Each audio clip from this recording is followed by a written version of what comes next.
Good morning. It is 9:07 on WTN. My name is Chris Hand. The show is brought to you by Better Water LLC. Water filtration systems, water softeners. You get those at betterwater.com. Thank you for being here, however you may be listening, whether you're on the iHeartRadio app, you're on the TuneIn app, you're on the WTN app. If you're just listening on the FM dial, we appreciate you. There's other ways to join the show. You can watch us as well. We're on Super Talk TV. That's on Facebook, Twitter, Twitch, YouTube, Rumble. Hit like, hit subscribe, and join the show. Why do I want to watch a radio show on TV? We have video elements for all the audio that you hear on your radio when you watch the live stream. Just another added bonus. There's a lot to talk about today. Oh, my gosh. What a weekend. What a weekend. Donald Trump was absolutely busy, man. He was on vacation, but he ended up just nailing down one of the largest trade deals that we've ever seen. So there's that. Huge, huge news coming out of the EU. And how do you know that this trade deal was very, very good? Well, many in the European Union are very, very upset about it. Trump reaching a historic trade deal with the European Union. Was it $750 billion in U.S. energy? That's not peanuts. That's not small potatoes.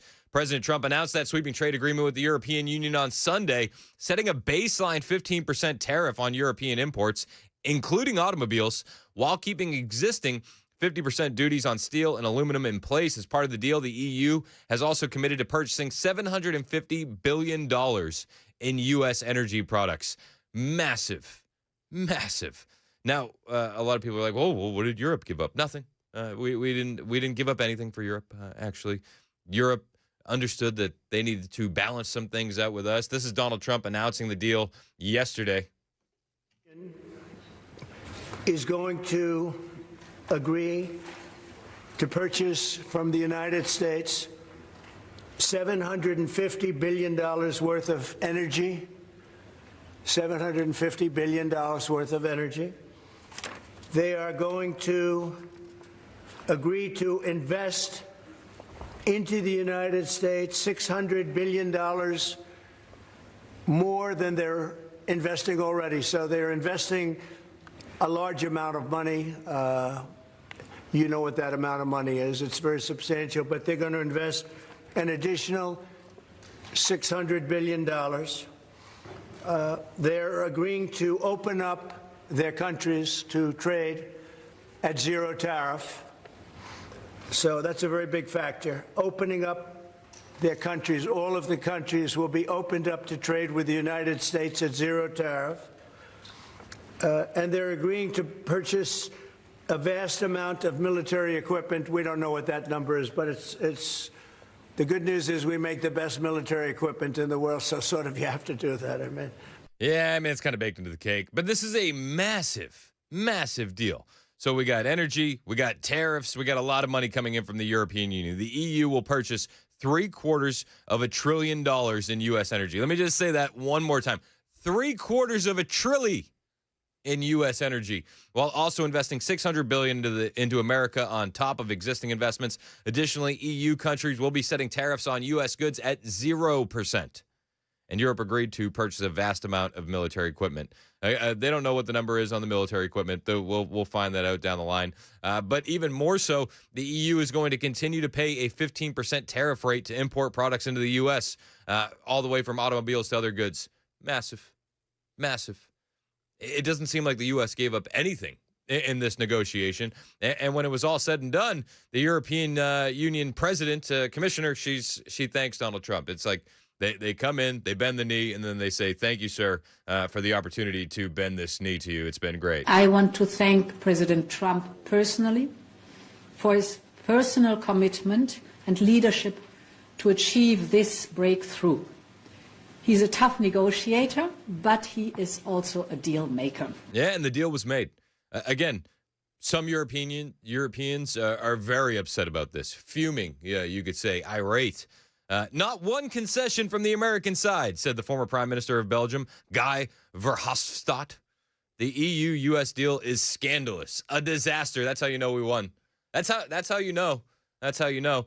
And Trump's deal with the European Union is so good for America that even the reporters in the room were like, well, what did you guys give up? What did the U.S. give up? And at that point, the European Union Commission replies and says, well, we didn't have to. Have the U.S. give anything up? This was about rebalancing. Oh, this was about rebalancing the trade, making it more fair. Oh, where have I heard that before? Anybody else? Yes, ma'am. I have a question for the EU Commission President. What are the U.S. concessions? What is the U.S. giving up in the deal, if anything? So the starting point was an imbalance, a surplus on our side and a deficit on the U.S. side. And we wanted to rebalance the trade relation. And we wanted to do it in a way that trade goes on between the two of us across the Atlantic, because the two biggest economies should have a good trade flow between us. And I think we hit exactly the point we wanted to find. Rebalance, but enable trade on both sides, which means good jobs on both sides of the Atlantic, means prosperity on both sides of the Atlantic, and that was important for us. I love the question. What did the U.S. give up? What are the U.S. concessions? And she says there were none. Spoiler alert, there were no U.S. concessions. This is about rebalancing. There was a deficit on one side, there was a surplus on the other, and we rebalanced it. Where have I heard that before? Was it? Oh, that's right. It was 45-47, saying that all of our trade is imbalanced, and we need to balance that out. Weird. Important to note that Trump did all of this while he was on vacation. Yeah, he was on vacation. He was golfing over the weekend. That's how he got this done. Let's just put into perspective the difference between vacation from the last guy to the current guy. Okay, so if you're watching on the YouTube stream, this is a photo of Joe Biden asleep on the beach. That's what the last guy did on vacation. And if you're also paying attention on the YouTube stream, this is a photo of what Trump did on vacation. The biggest deal ever made with the EU. Europeans invest $750 billion in U.S. energy, $600 billion after meeting with the president. Trump reaches a historic trade deal with the EU, Europe to buy $750 billion. These two things are not the same. Just spoiler alert. Slide 1, old man sleeping. Slide 2, historic trade deals with the European Union. These two vacations are not the same. They're not. There's a lot of people that wanted to ask questions. They were in the room. Reporters, Donald Trump always willing to talk to reporters while they're in the room. Reporters had a lot of questions. One of the questions that they asked was about, yep, you guessed it, Jeffrey Epstein. President, was part of the rush to get this deal done to knock the Jeffrey Epstein story out? Oh, you got to be kidding with that. No, had nothing to do with it. Only you would think that. That had nothing to do with it. Now, listen, I want Epstein information as much as the next guy, but you have to understand the premise of that reporter's question was absolutely ridiculous. Did you lock in this European Union trade deal because of you wanted to distract from Jeffrey Epstein? Yes. Yeah. He should have just looked at him and been like, oh, caught me. Nailed it. That's exactly. Yep. Dang. You reporters are so sharp, so smart. How did you figure this out? All we were trying to do was deflect from Jeffrey Epstein. The Jeffrey Epstein stuff is getting a bit annoying. This administration is working to release some of that information. The reporters, they're using it as a weapon to bludgeon Trump, and I'm over it. I am. I want the information. I think it's going to come out in due time, but and we'll talk about it later on. I mean, there has been movement in the Epstein stuff. But that's part of the reason why I think it's such a joke when they go, are you trying to distract from the Epstein stuff? It's like, oh, yeah, dude, totally. Didn't just send the deputy AG down there last week to talk to Ghislaine Maxwell. Oh, yeah, dude, definitely didn't have my attorney general request to unseal the grand jury testimony. Yeah, we're trying to distract. Got it. But also in that same room with the reporters, Trump, again, over and over, was calling out the European Union and Europe in general to their face over and over. At one point, he started slamming their trade policies. This is Trump. Again, he's sitting directly next to the European Union Commission president, and he just tells everybody what's wrong with Europe. You know, Europe is very closed. We don't sell cars into Europe. We don't sell essentially agriculture of any great degree. They want to have their farmers do it, and they want to have their car companies do it. I'm not saying anything that nobody knows. We have a rough situation. If we want to sell cars in Europe, we're not allowed to. And as you know, they sell millions and millions of cars, Mercedes, BMW, so many different, Volkswagen. so many different cars and so many millions of cars. I would imagine number one, I didn't look at that, but I would imagine number one by far, more so than even Japan. Japan sells a lot of cars too. But the Japan deal worked out very favorable, very good. I hope for them too. And that's what we want to do, make everybody happy. Yes, please. Now, a couple things to point out. While Trump is giving Americans a voice again on the global stage, on the world stage, and balancing things out, making it more fair for the American workers, he's also giving a voice while he's over in Europe to a lot of Europeans. And I don't know, this maybe is undersold in the media, but one of the things that he's been talking about while he's been over there is just how immigration is ruining Europe. And the hordes of migrants that are coming in via the boats, it's changing Europe, and not for the better. And one of the things that Donald Trump has been doing on this trip is he's giving a lot of voice to the voiceless in Europe. And he's told European leaders over and over and over again that they need to fix the immigration crisis. They have to. Or it's not going to be Europe anymore. And he did it time and time and time again. This is Donald Trump yesterday on immigration in Europe. I will say this, they did ask me when I got off the plane, immigration, Europe has a tremendous problem, and we do too, but we've sealed our borders. We have nobody coming in, and we have hundreds of thousands of people being taken out, and the bad ones first, and I think we're doing a very good job of that. But it literally registered 0 people last month. You probably saw that, nobody. And Europe has a very similar problem. I think they're going to end up in the same place. You might as well go there quicker. Yeah, you might as well. Europe has a similar problem. Europe could have a similar solution. All you need is leadership with spine. And, citizens to be heard. A lot of the citizens in Europe don't like the mass migration, mind you. And during Trump's visit in Scotland, while he's saying this, on the largest stage of them all, and the media can't ignore it, the media is doing their best to ignore a lot of what's happening around Scotland while all of this is happening. Mass protests during Trump's visit of anti-migration sentiment. And just over and over again. While they're out there, you can see the Europeans they're over it. They're tired of this. And Donald Trump is there giving them a voice where they haven't had one in many, many years. So what this guy's doing is it's not even just for us, man. He's doing it for a lot of people, But Trump just doesn't want to see suffering. He doesn't. A lot of the media has been focused on the humanitarian crisis in Gaza. And Donald Trump talked about that while he's announcing this deal with the EU. Again, I truly believe Trump just wants to help people. It doesn't matter where you're from. He wants to see prosperity and he wants to see peace. And he talked about it when he was talking about the starvation that's happening in Gaza. Listen to this.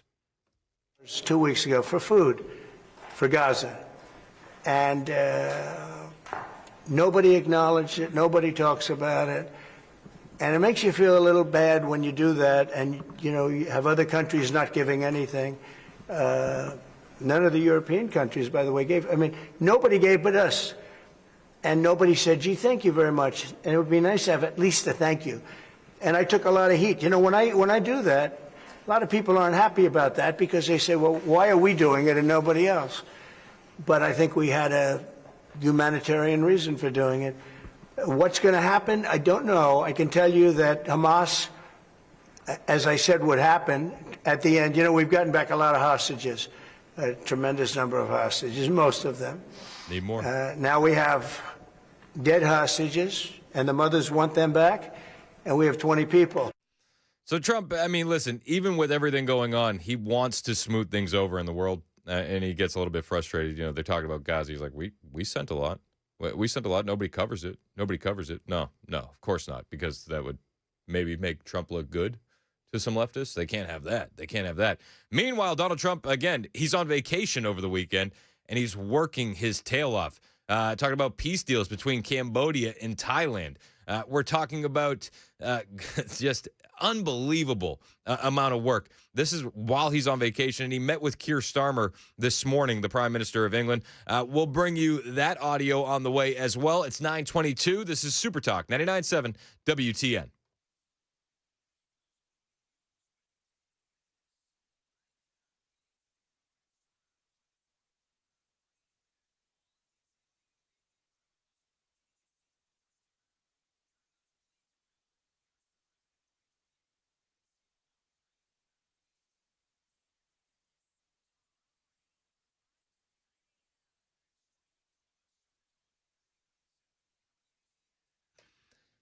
what's going on? It's Chris Hand here for my friends at United Structural Systems. You know them as USS. And when it comes to these home repairs, waterproofing, foundation repair, I mean, it's easy to ignore the warning signs, especially with the waterproofing. Oh, there's a little water in the basement. It'll dry up. That's just some damp walls. It'll dry. And sure, it will. But when the rain comes back, so do these problems. And these small problems are never going to stay small. If you keep ignoring that waterproofing issue in your crawl space and in your basement, it's going to lead to wood rot. It's going to lead to mold. It's going to lead to foundation issues. Don't let it get bigger. Call USS today. They've helped over 30,000 homeowners across Middle Tennessee and Kentucky, and they can do the exact same thing for you because they're not showing up with sales pressure. They're showing up with a solution. That's the difference. Whether it's foundation repair or waterproofing, USS are the guys that you can call and you can trust, and they'll stand behind their work with warranties that last. Locally owned, 30 years in the game. These guys aren't going anywhere. So if you see the signs, don't wait. Call USS today, 615-488-7855. That's 615-488-7855. Online at USSTN.com.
We have a sad update on an overnight fire in Hermitage. Also, the U.S. is hammering out yet another trade deal potentially today. We've got those stories coming up here at 9:30 on Super Talk 99.7 WTN. That's Joan Jones in the newsroom.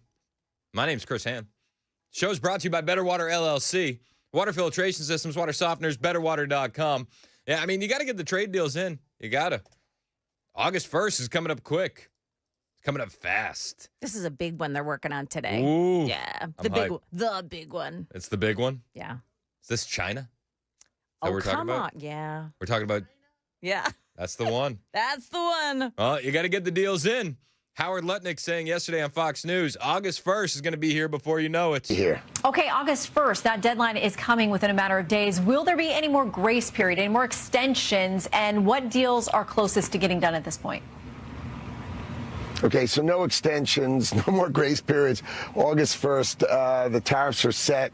They'll go into place. Customs will start collecting the money, and off we go. Obviously, after August 1st, people can still talk to President Trump. I mean, he's always willing to listen. And between now and then, I think the president's going to talk to a lot of people. Whether they can make him happy is another question, but the president's definitely willing to negotiate and talk to the big economies for sure. August 1st, no extensions, no grace period, nothing's changing. August 1st, that's Friday, in case you're keeping score at home. Friday, that's the day that the tariffs go into place. Now, Donald Trump will always be willing to pick up the phone and talk to you. He is. And we saw that over the weekend. I mean, Trump is golfing in Scotland, and he's picking up the phone to negotiate peace between Cambodia and Thailand. We'll talk about that. He was doing that live on the golf course. Insane. But yeah, no, we need to hammer some stuff out with quite a few countries. And if they don't, well, that's okay. That's okay too. Because the baseline tariffs have been set. And if you would prefer that, well, Friday's going to be here before you know it. We'll talk about Donald Trump on the golf course yesterday, giving play-by-play on Truth Social of negotiating peace between Cambodia and Thailand. And also, while he was on that golf course, he was guarded by a new piece of equipment. I don't know if you've seen this. Golf Cart One. That's an amazing thing. It's unbelievable. We'll talk about it when we get back. I love it. Plus, do you think they sell these normally? Do you think I could get one at Bass Pro Shops or something? Oh, they might start making them now because I think they'll become pretty popular. Yeah, I want one. They're hot. I'll show you the video of that on the way on the YouTube stream. Plus, we'll bring you that breakdown of the peace talks between Cambodia and Thailand. It's 9:30. This is Super Talk 99.7 WTN.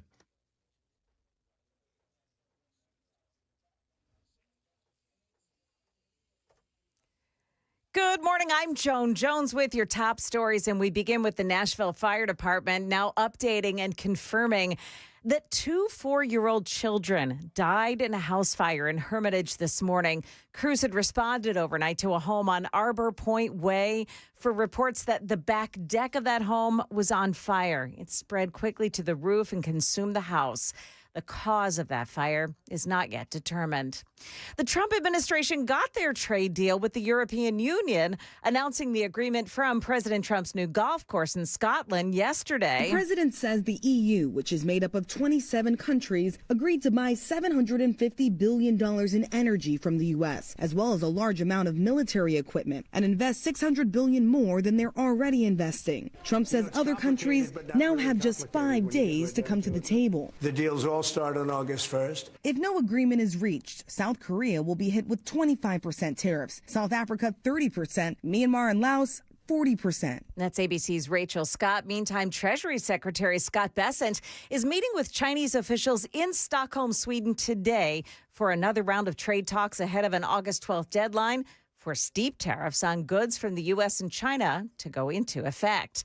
Passengers on board a Delta flight that landed in San Francisco on Saturday were told to stay in their seats as 10 federal agents, including Homeland Security officers, boarded the plane, stormed the cockpit, and arrested the co-pilot.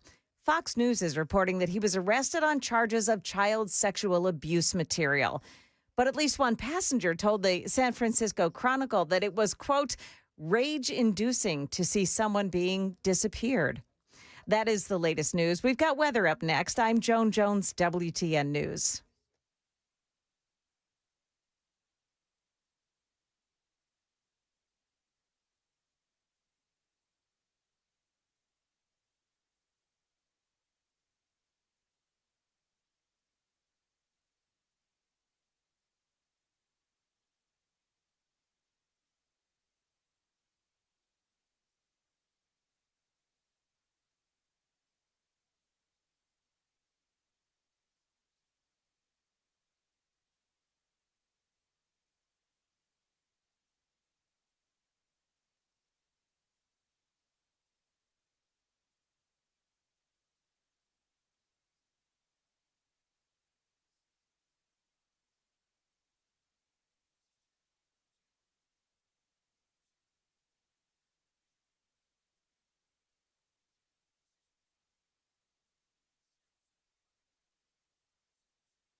937 Super Talk 99.7 WTN. Hey, how are you? It's Chris Hand. Show's brought to you by Better Water LLC. Water filtration systems, water softeners. You get those at betterwater.com. You can listen to us anywhere. iHeartRadio, TuneIn, the FM dial. You can watch us. Super Talk TV is live on Facebook, Twitter, Twitch, YouTube, Rumble. Hit like, hit subscribe. It really helps me out. It really does. Lisa brought up a good point in the YouTube chat. She said, we got all these people watching, not that many likes. Chris's kids got school coming up. You need to help me out with school supplies. If you don't want the kids showing up without their crayons and markers, hit like and hit subscribe. She said that? That's what Lisa said. Okay. What? You don't buy it? Just questioning the source. My birthday was over the tax-free weekend. I didn't have any opportunity to get out there and save some money. So. By the way, I posted your picture. Did you? On my Twitter site. Yep. Which is Joan Jones WTN. By Joan the way. Jones. Joan got hacked by the Chinese over the weekend. Yes. Did you know that? She got hacked. Her Twitter got taken down by the Chinese. So I had to start a new one. She's too popular. I lost all of my followers. She was gaining too much power on social media, and China took her out. Sure. So go find the new account at Joan Jones WTN and hit the follow button. Joan Jones also needs school supplies. So yeah, sure I do. Somebody said that Olin Mills has been resurrected. Oh yeah. Remember Olin Mills? No, I have no idea. You don't? No. Wow. I didn't get the reference when I saw it on Twitter either. Okay, so that's where we used to take our children to get their pictures taken when they were young. Okay. And, they had those, the paint cans. Okay. Everybody's making fun of my photo that the station posted for my birthday. I get it. Somebody else said it was a happy photo. What am I supposed to do? I just do what the photographer tells me to do. I'm not an expert. I didn't see the photo. You didn't see the photo? Oh, I gotta show it to you, Louie. You gotta go on the Facebook page. People are roasting me. You can check it out on my Twitter page at Joan Jones WTN. We were laughing. Like actual tears. People were saying that I look like I'm what is it? I'm in a boy band during the reunion tour. Somebody else said it looks like a JCPenney photo catalog shoot. Yeah, it was getting roasted. Very white sneakers. What do you want me to do? They were glistening. I'm not gonna wear dirty sneakers. Louie, would you wear dirty sneakers to a photo shoot? Nah. Thank you, Louie. Hit like, hit subscribe on the YouTube page. A lot to talk about today on the show. Appreciate you being here, however you may be listening. Donald Trump on vacation over the weekend. No big deal. He just locks down the biggest trade deal with the EU, $750 billion coming in for American energy. That's $750 billion in case you're keeping score at home. That's pretty big, and he does this while he's on vacation. That wasn't the only thing he's doing while he's on vacation. He's golfing, obviously, and negotiating peace between Cambodia and Thailand. Again, this is a very different president on vacation than what we saw with Joe Biden over the last 4 years. And Joe Biden spent a lot of time on vacation. While he was on vacation, though, he was just having a tough time dragging beach chairs through the sand and then was quickly falling asleep as soon as he sat down in said beach chair. That's not what Trump does. Trump, while he's on vacation, he's just, negotiating peace and giving play-by-plays of the peace negotiations on Truth Social while he's doing so. So the guy's on a golf course and posts to Truth Social and says, just had a very good call with the Prime Minister of Cambodia and informed him of my discussions with Thailand and its acting Prime Minister. Both parties looking for an immediate ceasefire and peace. They're also looking to get back to the trading table with the United States, which we think is inappropriate to do until such time as the fighting stops. They have agreed to immediately meet and quickly work out a ceasefire and ultimately peace. It was an honor to deal with both countries. They have a long and storied history and culture. They will hopefully get along for many years to come when all is done and peace is at hand. I look forward to concluding our trade agreements with both. What Donald Trump did was he used trading with the United States as negotiating leverage with these two countries. Do you want to trade with America? Do you want to keep making money? Then stop fighting. Stop fighting. Unbelievable. Unbelievable. And he does this while he's on a golf course, giving play-by-play the entire time. I mean, that wasn't the only True Social post. There was quite a few of them. Just spoke with the acting Prime Minister of Thailand, and it was a very good conversation. Thailand, like Cambodia, wants to have an immediate ceasefire and peace. I'm now going to relay the message back to the Prime Minister of Cambodia. After speaking to both parties, ceasefire, peace, and prosperity seems to be natural. We will soon see. Then he says, stand back, watch this drive. It's unbelievable. By the way, while he's on that golf course, golf cart one, golf force one. What would you call it? Golf cart one, golf force one. It's live in Scotland. This thing is unbelievably cool looking. If you're watching on the YouTube stream, hit like and subscribe while you're there. But we got a video of Golf Cart 1 behind Donald Trump, and this thing looks so mean. I mean, listen, modern problems require modern solutions, and we understand what happens with Donald Trump. Whenever he's out and about, he is potentially about to take a bullet, right? We know people want to take him out. They want to get rid of him. We saw what happened at his own golf course in Florida. So they're not playing around anymore, and we have Golf Force 1 live. Huge fan of Golf Force 1. There was a lot of different security measures at the golf course in Scotland. Post Millennial has a story. President Donald Trump was accompanied by an armored plated golf buggy while playing a round of golf during his recent visit to Scotland. This is also while he's making those peace deals between Cambodia and Thailand, marking the latest upgrade in security measures that now surround him following past assassination attempts. The heavily reinforced vehicle was spotted trailing the president across the entire course. I mean, this thing was heavily armored. They said that it has the telltale signs of a reinforced vehicle, similar in function to the Beast, the armored limousine that the president drives around in. Gary Ralph, director of Armored Car Services, said the buggy's front windscreen appears to be made of bullet-resistant glass. He said, just looking at the front windscreen, that looks armored. I'm sitting in an armored vehicle now. We build armored vehicles. That does look armored to me. It's like, yeah, I'm not an expert by any stretch of the imagination. Yeah, heavily reinforced. Looks like the president could withstand a small nuclear explosion in that golf cart.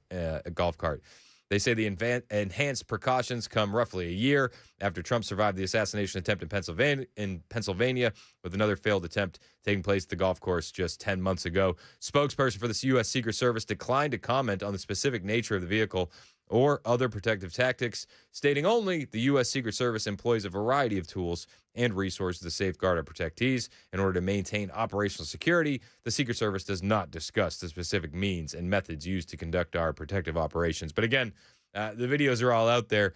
Golf Cart 1, Golf Force 1, whatever you want to call it, I guess. But that thing looks mean. I kind of want one. And somebody on the text line says, "Oh, dude, you got to check out the golf cart company in Murfreesboro, off Thompson Lane, right behind the racetrack on Broad." The only place I would take this golf cart would be to the neighborhood pool. I feel like that might be overkill. Still kind of want it. Still kind of want it. I mean, this thing is mean. Absolutely mean. Who wouldn't want that? Who wouldn't want that? So Trump calling for peace while he's golfing. Reinforced Golf Force 1. Also, while he's on the golf course, President Trump again calling for Senate Republicans and Leader Thune to cancel this August recess and confirm more nominees. Yeah, well, listen, Senate Republicans, they got to take their vacation. Got to take their vacation. Trump says no. We got 135 judges in the backlog, and he says it's very important. Republicans must play to win. Clear the 135, so badly needed. And you're seeing a bunch of tweets on your screen. Senator Mike Lee, the Senate shouldn't recess before clearing the 135 nominee confirmation backlog. If the Senate recesses anyway, it should actually recess. No pro forma sessions, as their only purpose is to prevent Trump from making recess appointments. The Senate can't have it both ways. We'll keep you updated on what happens with the Senate there. Definitely something to keep your eye on. Meanwhile, Donald Trump meeting with Keir Starmer this morning in the UK. And before they even get involved in the meeting, Donald Trump once again railing on illegal immigration. It seems like every chance he's had while he's in Europe, he's complained about the illegal immigration that they're dealing with, which, again, giving a voice to the voiceless in Europe. And he's also complaining about windmills every chance he gets, which we'll get to. But this is Donald Trump with Keir Starmer before their meeting in the UK. Immigration is a big factor, and I think, frankly, if they're coming from other countries and you don't know who they are, and are they coming from prisons? We have them where they came in from prisons. We're moving them all out. We had a border last June, just recent, last month. We had 0 people come into the country, 0, other than coming through legal means. If you're stopping immigration and stopping the wrong people, I give my hats are off to you. You're doing not a good thing. You're doing a fantastic thing. So I know nothing about the boats. But if the boats are loaded up with bad people, and they usually are, because, other countries don't send their best. They send people that they don't want. And they're not stupid people. And they send the people that they don't want. And I've heard that you've taken a much stronger stance on immigration. Yeah, we've done a lot of work stopping them coming. We just signed an agreement to return them, and we've returned 35,000, in fact, under the first year of this Labour government, of people who shouldn't be in this country. So we're very pleased that we're getting on with returning people who've got no right to be here. No, I mean, listen, you've seen that across Europe a lot. The fact that Donald Trump is in office, not just the people are given more of a voice, but the leadership as well. Keir Starmer. Do you think he would be talking this tough on immigration if Kamala Harris was president? I tend to doubt it. But he is now, and I do think it's a product of DJT.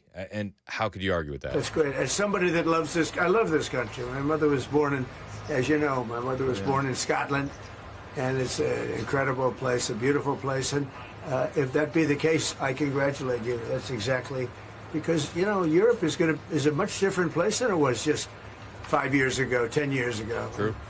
They've got to get their act together. If they don't, you're not going to have Europe anymore as you know it, and you can't do that. This is a magnificent part of the world, and you cannot ruin it. You cannot let people come in here illegally. And what happens is there'll be murderers, there'll be drug dealers, there'll be all sorts of things that other countries don't want. Grooming gangs, anybody? Yeah. We know. Trump is absolutely right when he says Europe doesn't look the same as it did 5 years ago. 100% accurate. 100% accurate. Again, things are changing, though, and I think that you can really point to DJT and say, it's your leadership, sir. Your leadership is giving Europe a bit more of a spine. If it wasn't for Trump, I don't think Keir Starmer talks as tough as he does today. I don't. We'll see what happens in Europe. They're man, it's a mess. I don't know how you put it any other way. It's an absolute mess.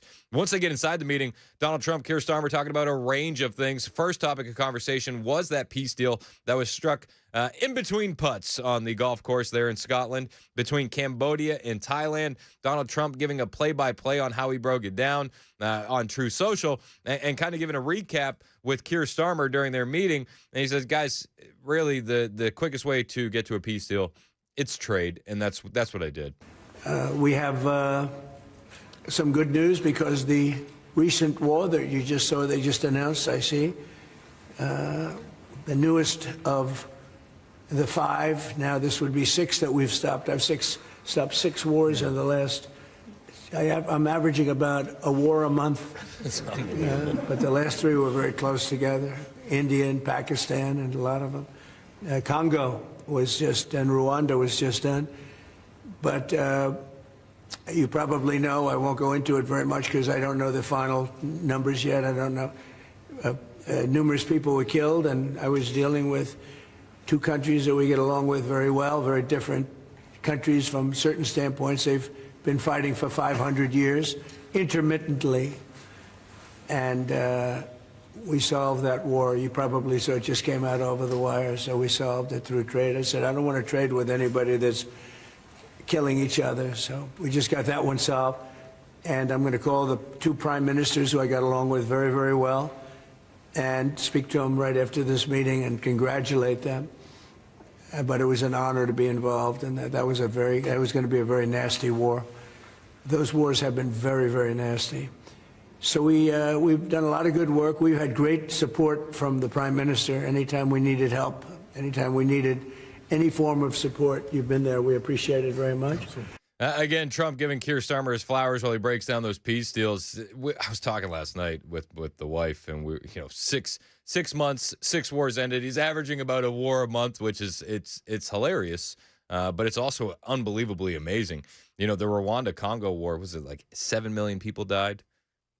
Decades of fighting. And I was talking with my wife. It's like, that war, man, that's not.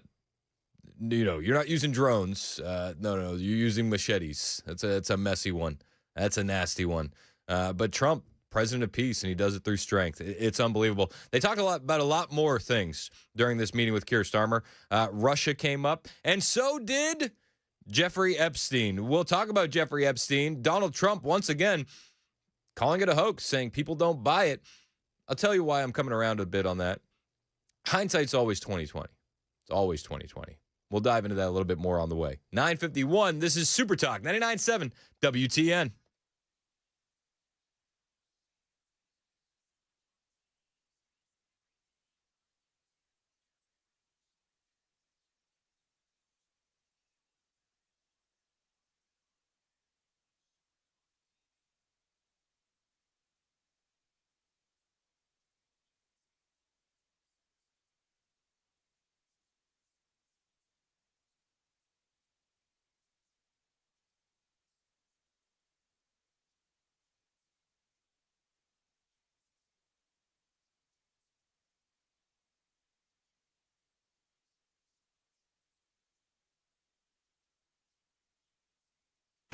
and we're going to continue.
Arrests are expected after a racial attack on a Cincinnati street. And Metro Nashville police used GPS to track down some stolen guns. We've got that and more coming up here at 9 o'clock. Make that 10 o'clock. Wow. On Super Talk 99.7 WTN. Don't worry, Joan. Time is hard. Yeah.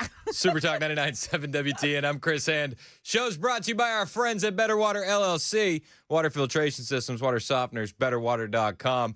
So Donald Trump is hanging out with Keir Starmer this morning, you know, the Prime Minister of the UK.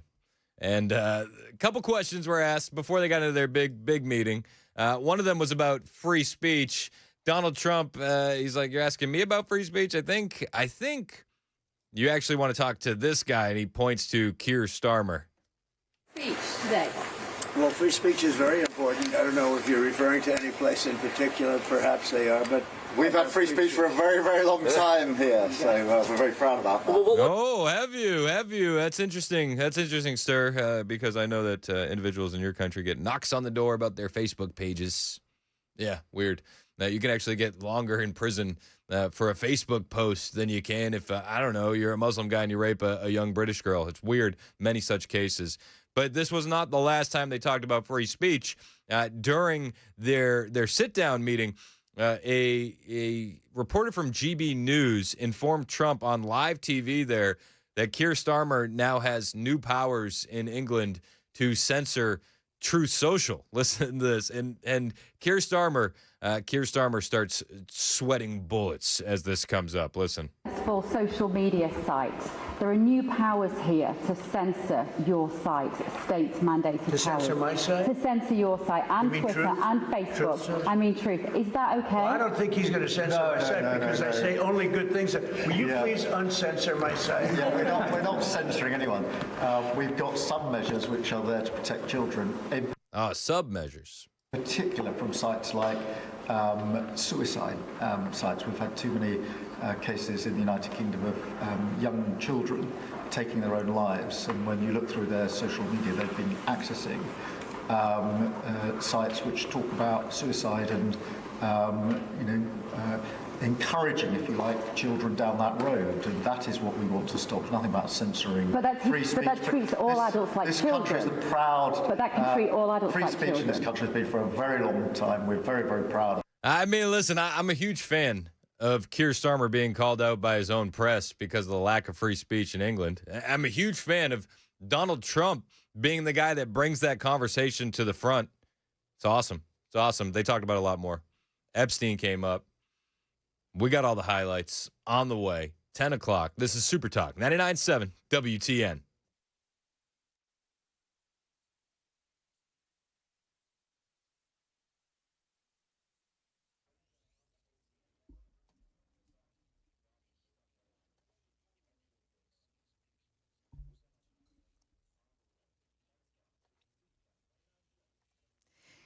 Good morning. I'm Joan Jones with your top stories. What a work trip. President Trump had announced that he spent time on his new golf course over the weekend while tying up a trade deal with the European Union. So they did agree to this 15% baseline tariff on most goods, including cars.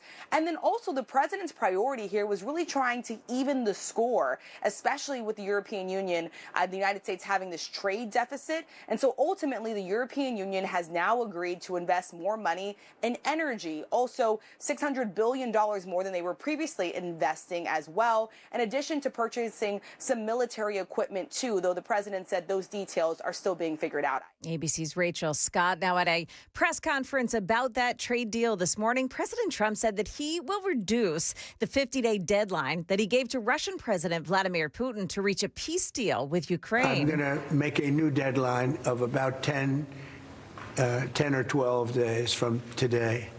There's no reason in waiting.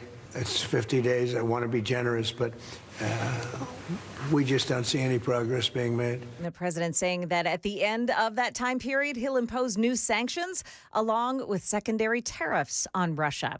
2 young children have been killed in a house fire in Hermitage. This happened overnight at a home near Percy Priest Lake, where firefighters say a fire was reported on the back deck of a home. Those children, both 4 years old, were killed. The mother and one other child escaped from the flames. Also in Hermitage, a man is listed in extremely critical condition after he was shot while in pursuit of people who reportedly burglarized his car. That man had been inside a bar on Old Hickory Boulevard when someone told him his car was being broken into. Well, he chased the burglars in his car, but he was shot in the head near the entrance to I-40. So far, no suspects or vehicle descriptions have been given. Well, we could learn this afternoon whether Nashville officials have come to an agreement with Elon Musk on a tunnel that would connect downtown Nashville with BNA. This would be a 5 to 10 mile long tunnel.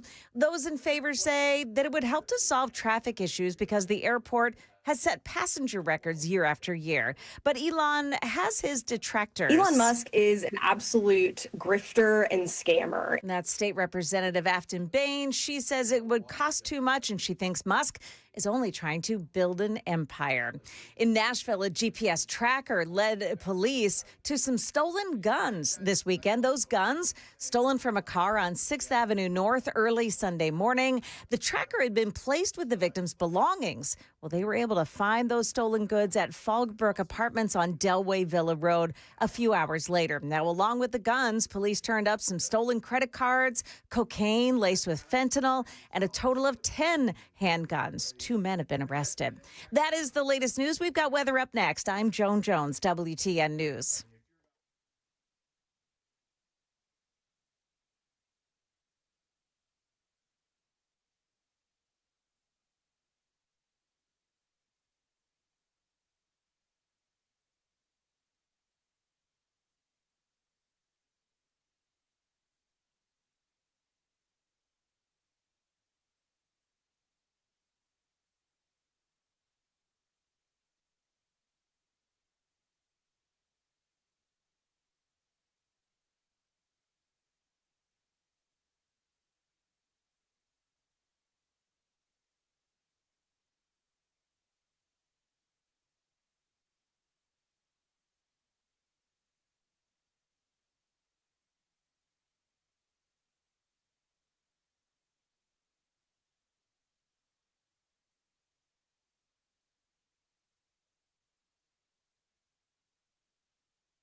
It's 10:06 on Super Talk 99.7 WTN. My name is Chris Hand. The show's brought to you by Better Water LLC, water filtration systems, water softeners. You get those at betterwater.com. You can listen to us anywhere, iHeartRadio, tune in, the FM dial. You can watch the show.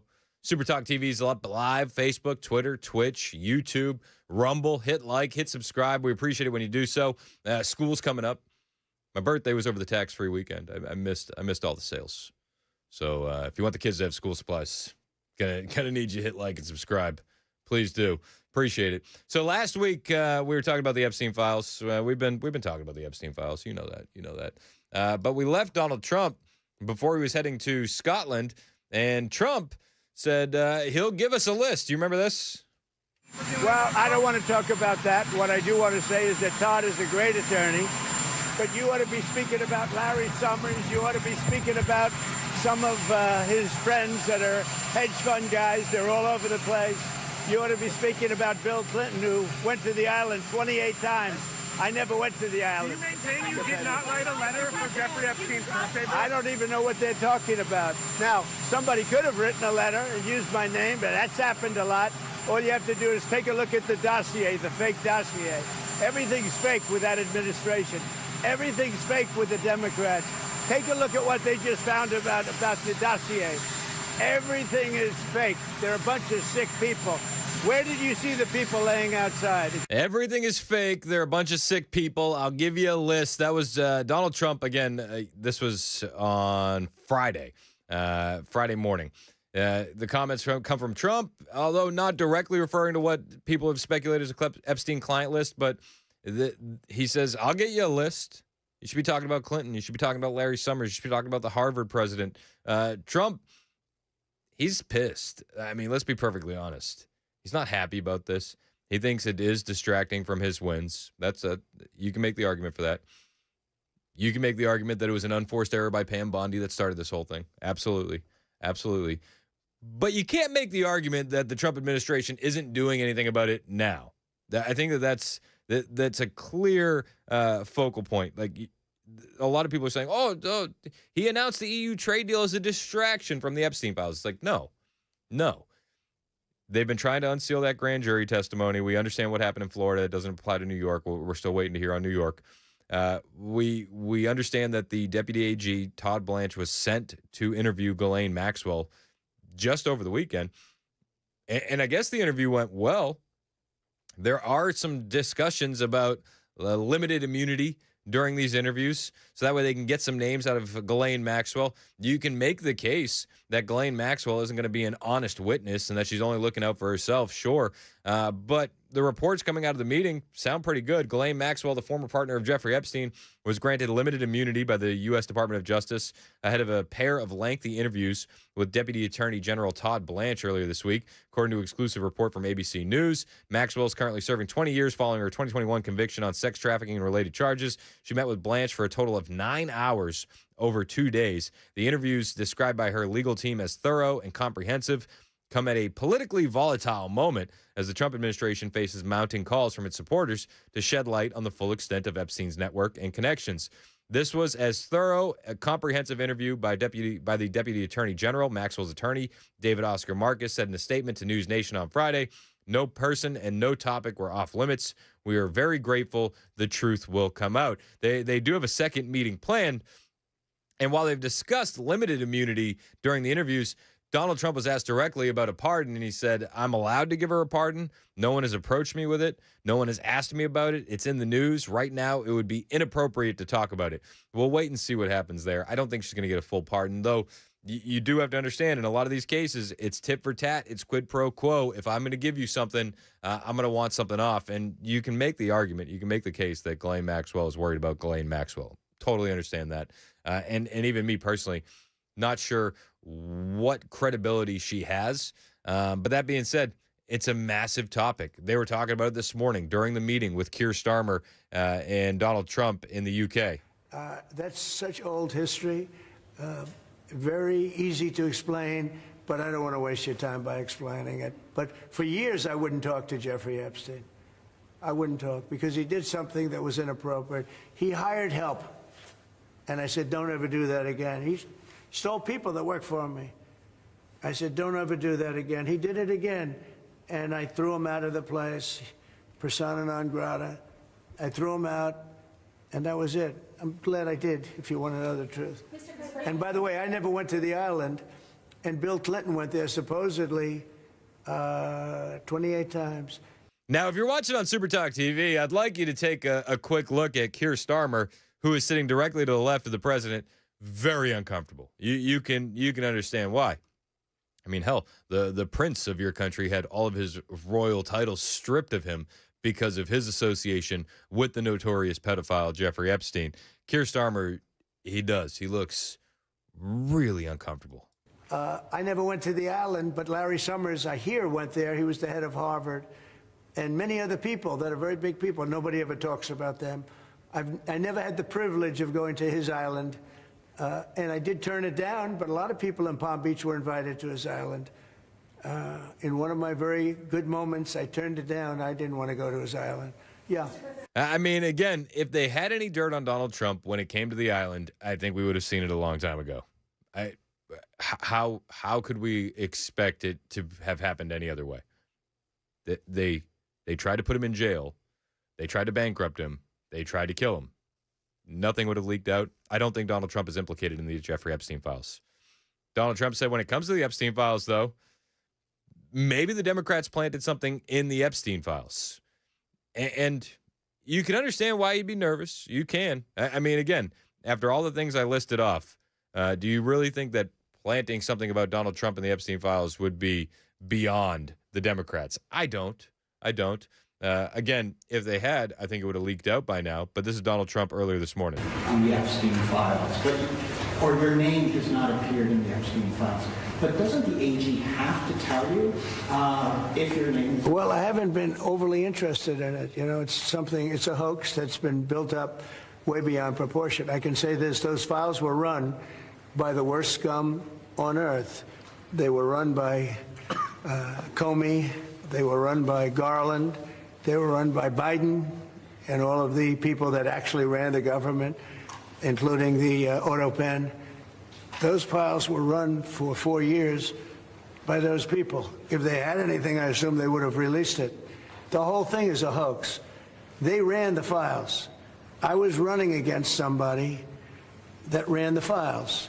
If they had something, they would have released. Now, they can easily put something in the files that's a phony. Like, as an example, Christopher Steele, a person you know well, happens to be from your country. But Christopher Steele, as an example, wrote a book, a dossier. We call it the fake news dossier. And the whole thing was a fake. The whole thing was a fake. They can put things in the file that are fake. But those files were run by bad, sick people. If they had anything, why didn't they use it when I was killing Joe and then he gave out because he was 25 points down? And then I got somebody new. Nobody even knew anything about it. She was a horrible vice president.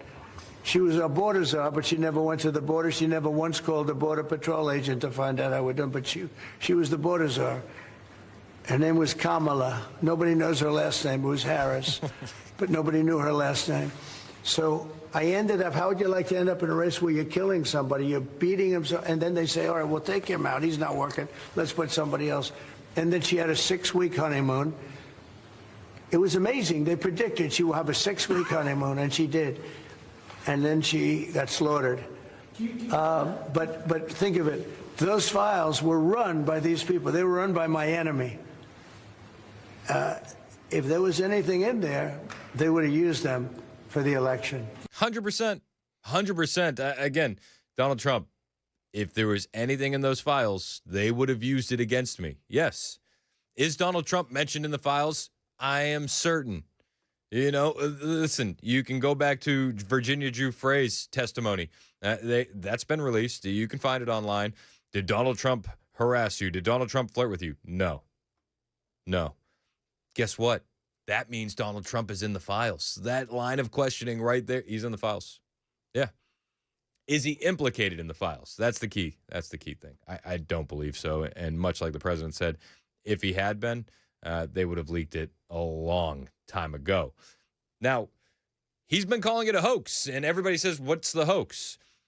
Again, I think hindsight's 20/20 here, but as you can see, the hoax is what the media has been doing with the Epstein stuff. The hoax is the birthday card. The hoax is newly resurfaced photos from a 1993 wedding. And Trump and his team saw that stuff bubbling before the surface, before the general public did. So you understand now why he was so upset, why he was getting so frustrated. But you also can't say that they're not doing anything to release these files. This administration is working behind the scenes to make stuff happen. And we're seeing it. We're seeing it. Donald Trump called it a hoax. Donald Trump said this is a distraction. And I think Trump was pointing to the fact that he knew the Obama files were coming out. This wasn't something that they were slow rolling. They had been this wasn't something that they were rushing out. They had slow rolled it. They've been working on it since day one. He knew those were coming out. He knows these stories from the Wall Street Journal and the Washington Post and the New York Times. All the fake news is going to come out after him on the Epstein stuff. So he starts calling it a hoax.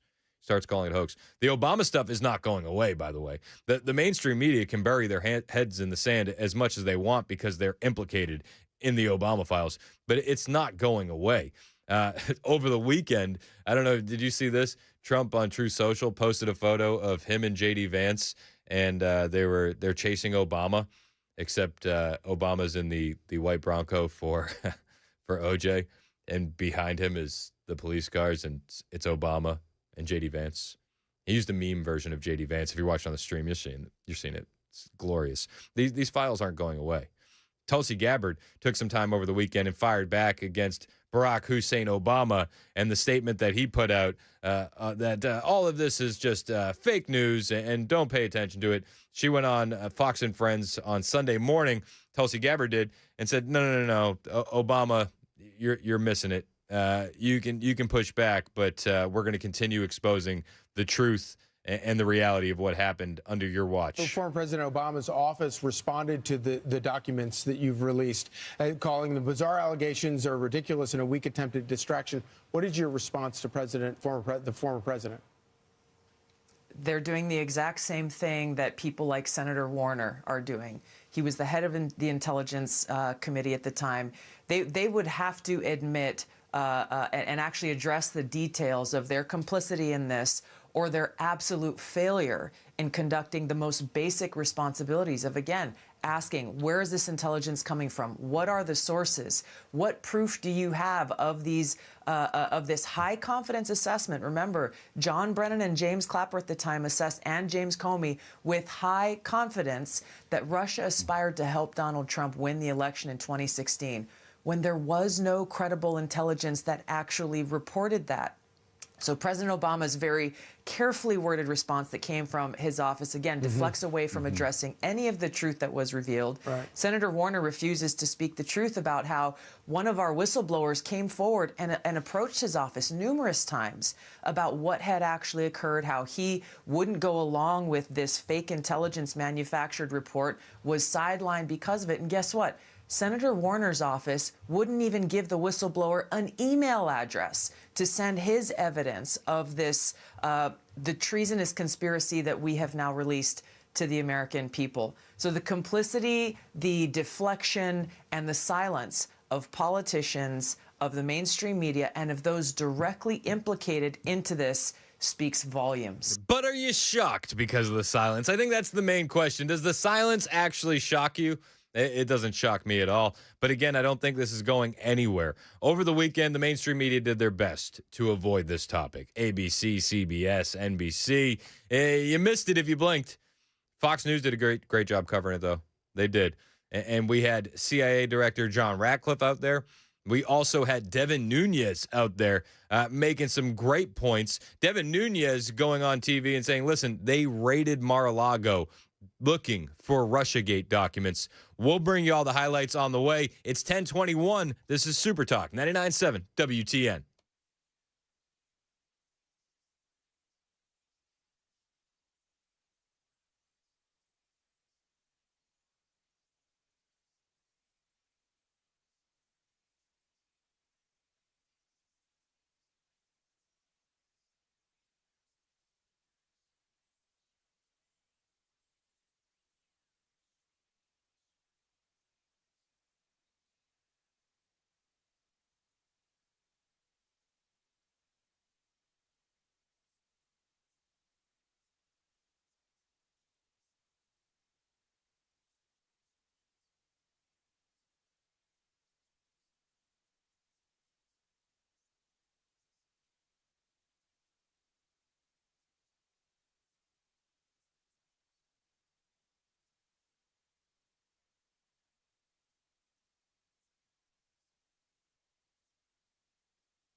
1025, Super Talk 99.7 WTN. I'm Chris Hand.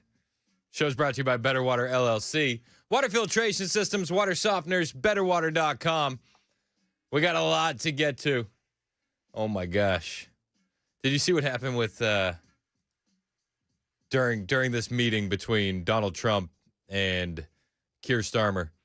They actually brought up Sadiq Khan, the mayor of London. Did you see that? They brought him up, and it's funny. It's funny to me. It's like sometimes people's names come up, and then you hear them over and over again. Sadiq Khan came up, and listen to Donald Trump's reaction to Sadiq Khan, the mayor of London. Fan of your mayor. I think he's done a terrible job. I'm not a fan of your mayor. I think he's done a terrible job. The mayor of London, but the nasty person. I think he's done. I think he's a friend of mine, actually. No, I think he's done a terrible job. But I would certainly visit London. Yeah. Keir Starmer looks at me and goes, he's actually a friend of mine. I think he's done a terrible job. It's funny. I think that Donald Trump actually has a bit of personal beef with Sadiq Khan.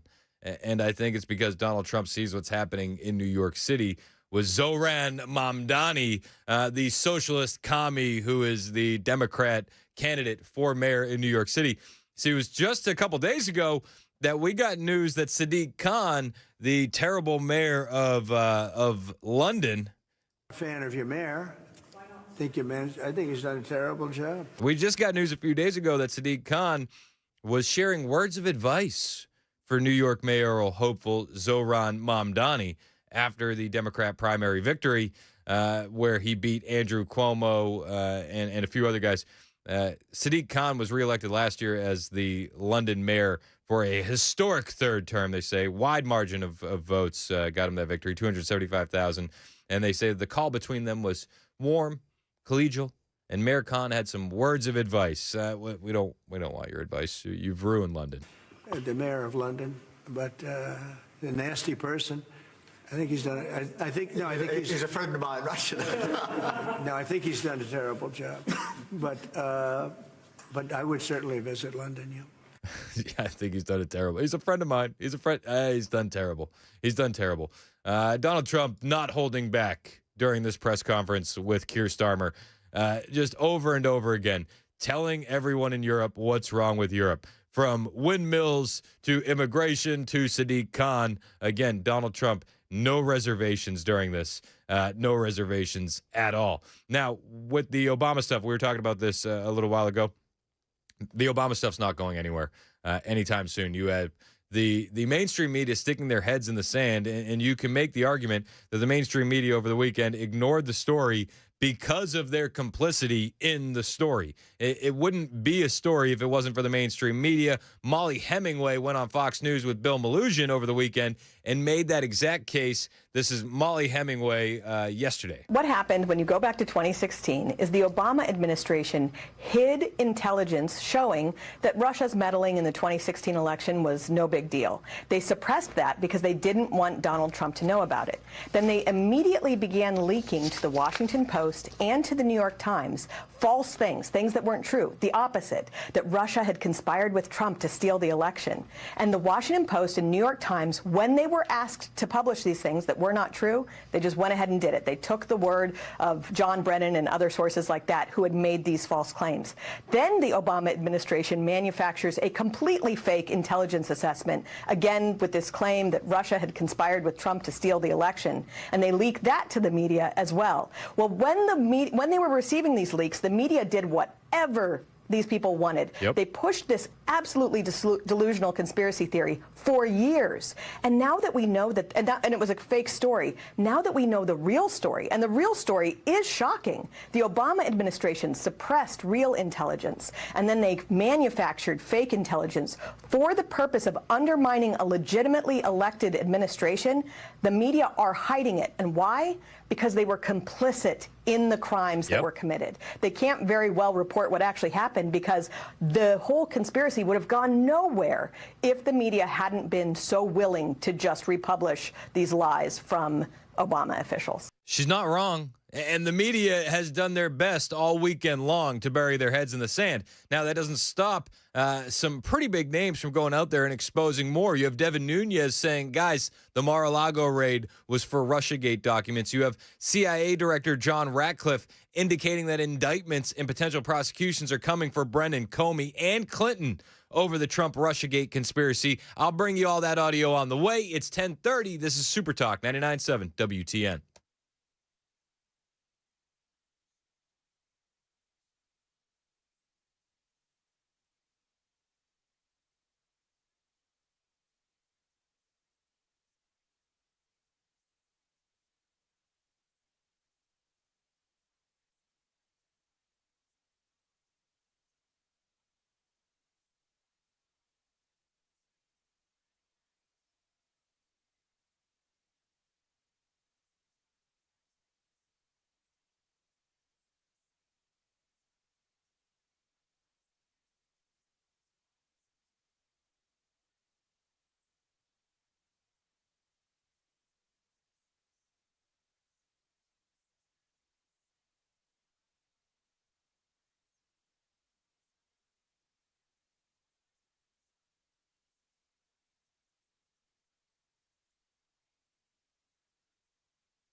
Hey, if you want real pain relief, you need to talk to my friends at the Wellness Institute of Nashville. It's Chris Hand here to tell you about a brand new special they got running. It's called the Big Daddy Trump Special. And if you got neck pain, knee pain, back pain running your life, you need to listen up because just $12 could change your life. Yeah, the BDT gets you a full exam, x-rays if needed, a well-explained diagnosis, and your first treatment for only $12. Dr. Mitchell, Dr. Ashley didn't give up on you, just like President Trump never gave up on America. And their patients say it all the time. Why didn't I come here first?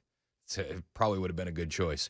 You should go there now, though. Back pain, neck pain, sciatica, numbness, bulging discs. They'll treat it all with non-surgical spinal decompression, robot lasers, and even anti-gravity machines. What you won't find, surgery, injections, painkillers. Grab your MRI and get ready to finally understand your condition and fix it. 615-246-5009. That's the number for the Wellness Institute of Nashville. 615-246-5009, or you can find them online, painisbad.com.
1037, Super Talk 99.7 WTN. Hey, how are you? It's Chris Hand. The show's brought to you by our friends at Better Water LLC. Water filtration systems, water softeners, betterwater.com. You can listen to us anywhere. iHeartRadio, tune in, the FM dial. You can watch the show. We're live on Super Talk TV, which is on Facebook, Twitter, Twitch, Rumble, YouTube. Hit like, hit subscribe, and share the show with your friends. I got about 4 kids, 3 of which are going to need school supplies. It's getting really expensive. So you hitting like and subscribe will definitely help with that. You wouldn't want to rob the kids of the school supplies, would you? Hit like and subscribe. Appreciate it when you do so. A lot to get to today. We're talking about the Obamagate revelations. Now, if you spent your weekend watching the mainstream media, you'd probably think that this isn't a story at all because the sheer lack of coverage makes you wonder what the hell is going on. And I think you can only point to the complicity in the mainstream media in pushing these lies equals the complicity in the mainstream media just hoping to not expose that they were lies the entire time. It's insane. But we're learning a lot more. And if you're watching alternative media or conservative media, you're finding out a lot of these answers in real time. And granted, we knew a lot of this stuff. A lot of this stuff was rumored for a very, very long time. And now we're just getting receipts to go along with it. The affirmations that, yes, we were correct. One of the rumors for a very long time was, why did they raid Mar-a-Lago? Many individuals said they were looking for evidence. The Trump administration had evidence on Obama and Biden and the like. And we thought, maybe. You know, the Justice Department was completely weaponized against Trump. It had to be for something, right? And a lot of individuals at the time, they said maybe, they theorized maybe they're going for Russiagate stuff. Devin Nunes went on Fox News over the weekend and essentially confirmed that that was the case. But that raid on Mar-a-Lago wasn't very long ago. That was an attempt. Whatever they were looking for, whatever scheme they had cooked up, whatever they were looking for, they didn't find, clearly. But that was to try to stop President Trump from being reelected. Unbelievable. That's all it was. And so there's a lot more to do with that. I'm happy that the Justice Department has this strike force. And look, I'm going to, as chairman of the President's Intelligence Board, I'm going to try to get out as much of this information and get it declassified as possible. So you believe that they raided Mar-a-Lago because they were looking for this? They were looking for the intelligence community assessment, your report on Russia's influence campaign targeting the 2016 presidential election. That's why they raided Mar-a-Lago? I believe it had to be one of the things that they were looking for. Wow. Devin Nunes on Fox News, Maria Bartiromo, you believe that they raided Mar-a-Lago to look for the Russiagate documents? Yes, I believe that was one of the reasons that they raided Mar-a-Lago. Big if true. And it does look like this administration is focused on getting to the bottom of it and finding out whether or not that is accurate. And they're not going to stop. Devin Nunes continues. Because, look, that report is pretty damning. If people take the time to read it, it's 45 pages. It spent, we had a dedicated team that spent nearly 2 years down at the CIA looking through this. It was blocked from getting out. And the reason that report is so important, right? That's, let's just dumb it down. Simply put, we went through every single piece of intelligence that existed. And if anything, it was clear that if Putin was going to do anything, he probably wanted Hillary Clinton to win. But in fact, if you just apply a little common sense to it, the fact was that nobody around the world thought that President Trump was going to win in 2016. Same with Vladimir Putin. He didn't either. And so when you go through that, that was the intelligence. Every piece of intelligence that existed we went through it. It's in that report. And what do we know? After all this, after all, Trump and Russia and collusion, the two people that didn't collude? Trump and Russia. Weird. Imagine that. After everything we've been through, the only collusion that we couldn't find was between Trump and Putin. The Democrats are panicked. The mainstream media is panicked. Devin Nunes seems a bit giddy and excited. That's what we found out. We know that Clinton colluded. We know the DNC colluded. You had John Podesta on earlier, sitting there lying on television. He cooked that whole damn thing up. He had to be part of the team that cooked that up for the Clinton campaign. Let me get your take on this strike force. Do you think the DOJ's strike force will be able to actually give us accountability? Everything's now going to flow through the strike force, right? Yeah, and look, and eventually, I'm assuming once they gather all this information, you broke news this morning with John Ratcliffe saying that there was additional information in the Durham report. I've never seen that. So that will be new. That'll be new information. I think once you compile that, then the strike force will have to work with real investigators, unlike the investigators, these fake investigations that have gone on.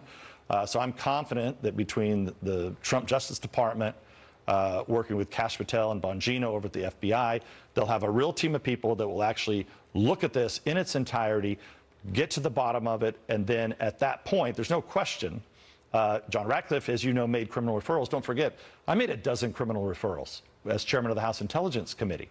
So, those are all sitting over there somewhere. So hopefully the conspirators will be held accountable. Yeah, I mean, we can hope and we can pray. There's going to be a lot of time between now and then. There's going to be a lot of things that need to happen between now and then. And I guess how much faith you have in this could be directly correlated with how much faith you have in Pam Bondi. It could be directly correlated with how much faith you have in the FBI. But you got Devin Nunes saying, listen, they were looking for Russiagate documents when they raided Mar-a-Lago. You have Devin Nunes saying, guys, I made a bunch of criminal referrals. You had John Ratcliffe making criminal referrals. He did mention John Ratcliffe, CIA director, had said that there's going to be more information coming out this week. He did. He made that statement on Maria Bartiromo's show, and he made quite a few statements. He indicated that indictments and potential prosecutions are coming up for Comey, Brennan, Hillary Clinton. So what I think I hear you saying is there is still an opportunity for indictments, potential prosecutions, accountability from those people who may have lied under oath, like John Brennan, James Comey, and perhaps Hillary Clinton. Well, that's why I've made the referrals that I have. DNI Gabbard has made referrals. Yeah. And why we're going to continue to share the intelligence that would support the ability of our Department of Justice to make bring fair and just claims against those who have perpetrated this hoax against the American people and this stain on our country. Director, one other question on Yeah, so indictments could be coming. That's CIA Director John Ratcliffe. Perjury, Brennan, Comey, Clinton. Okay. I'm here for it. I'm excited about that. I just want accountability. No matter how we get to it, let's get some accountability. He went on to say that there's going to be more files coming out this week that implicate Obama and the deep state when it comes to Russiagate. referrals to the DOJ. Well, Maria, so part of what came out last week was about how John Brennan, Clapper, Comey, they all pushed the known fake Steele dossier into intelligence community assessments and as the basis for Crossfire Hurricane and all that.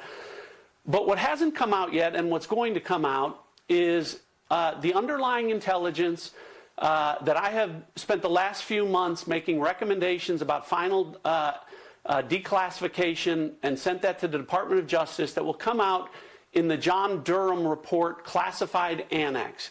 And what that intelligence shows, Maria, is that part of this was a Hillary Clinton plan, but part of it was an FBI plan to be an accelerant to that fake Steele dossier, to those fake Russia collusion claims by pouring oil on the fire, by amplifying the lie and burying the truth of what Hillary Clinton was up to. And you're right, Maria. John Brennan testified to John Durham in August of 2020.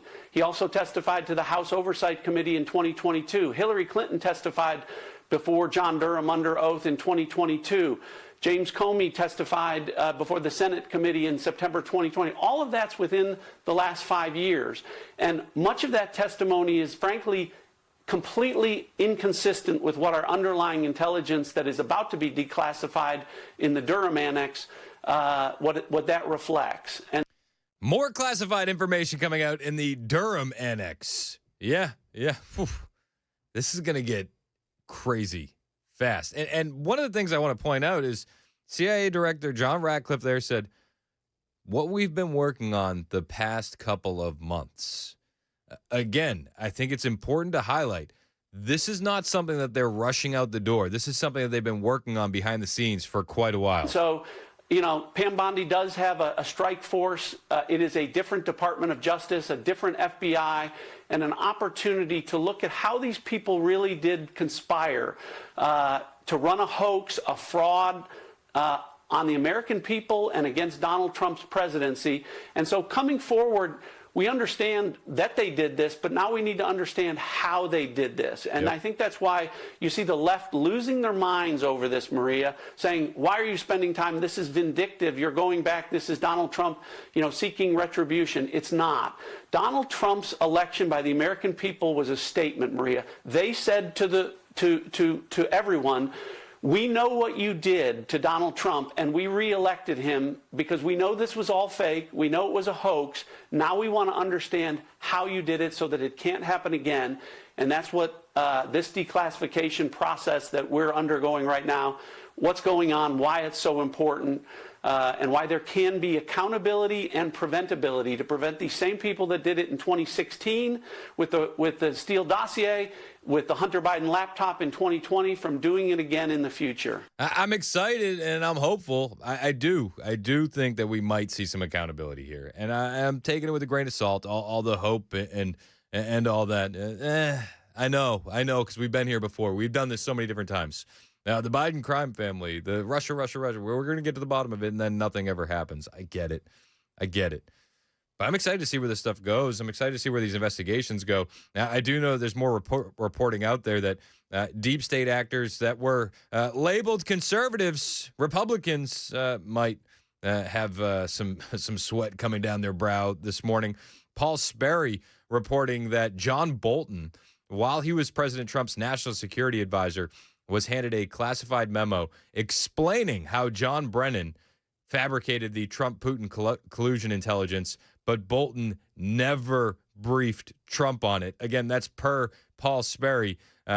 So you have conservatives that could be wrangled into this as well, neocons, if you will. On Fox and Friends over the weekend, Tulsi Gabbard was there, and she was asked, what's next for the agency? Where does all this go from here? What can we expect coming down the line? This is Tulsi Gabbard on Fox and Comment Friends. Also on the other parts of the intel networks that they might have been abusing against President Trump, because I believe this is just the start, not the end, of how they abused the intel agencies against the American people. Where else are you looking? And we're only 6 months into this term. I can't imagine what else you might discover. When you look, Charlie, at everything that happened in the months leading up to the November 2016 election, what occurred in the years after with multiple investigations from Mueller and others, there are a lot of questions that remain unanswered. We are continuing in our core mission, our pursuit of the truth and bringing transparency and accountability. So we're looking forward to continuing down this path. What comes next? Well, the continued pursuit of truth and accountability. Where does that lead us? I think only time will tell. None of us are fortune tellers. We can be hopeful. We can keep our fingers crossed. We could say nothing's going to happen. None of us really know for sure, but we'll be keeping a very, very close eye on this as the story develops, because I think that this is not the last time that we've heard of this. And I do think we're going to get to a point where the mainstream media is going to be forced to cover it as much as they didn't want to over this past weekend. If they're going to be releasing more documents this week, if we're going to be getting more receipts at a certain point, it's going to become an undeniably big story, even for the mainstream media. We'll be paying attention to it for you right here on Super Talk 99.7 WTN.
President Trump says the U.S. is going to get more involved in the humanitarian crisis in Gaza. We'll let you hear what that's all about coming up at 11 on Super Talk 99.7 WTN. That's Ken Weaver in the newsroom. It is 10:56. Super Talk 99.7 WTN. I'm Chris Hand.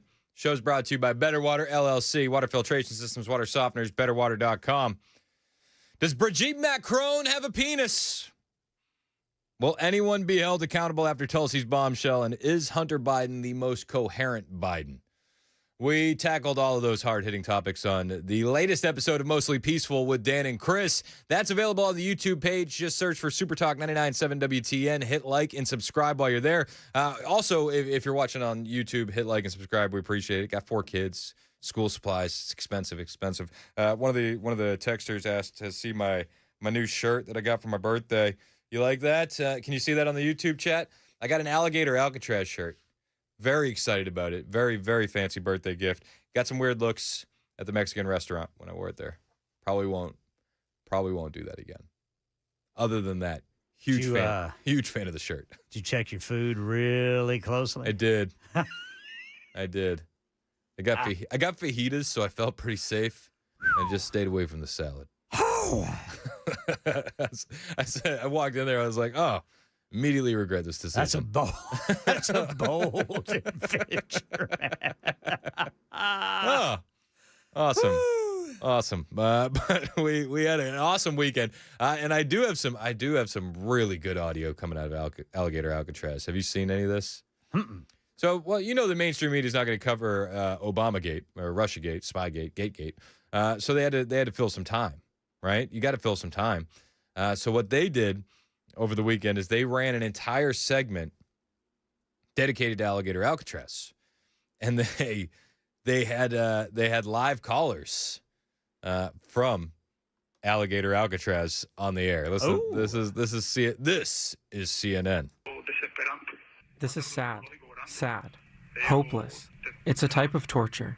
These are the stories of migrants held at Alligator Alcatraz, a new detention facility deep in the Florida Everglades.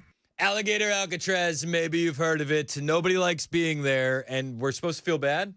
Are we supposed to feel bad? This is what CNN is trying to do.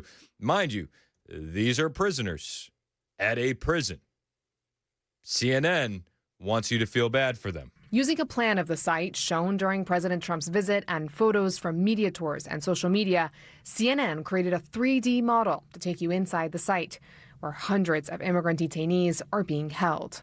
Here are the giant tents where people report being crammed into cells made of chain link fence, packed with bunk beds.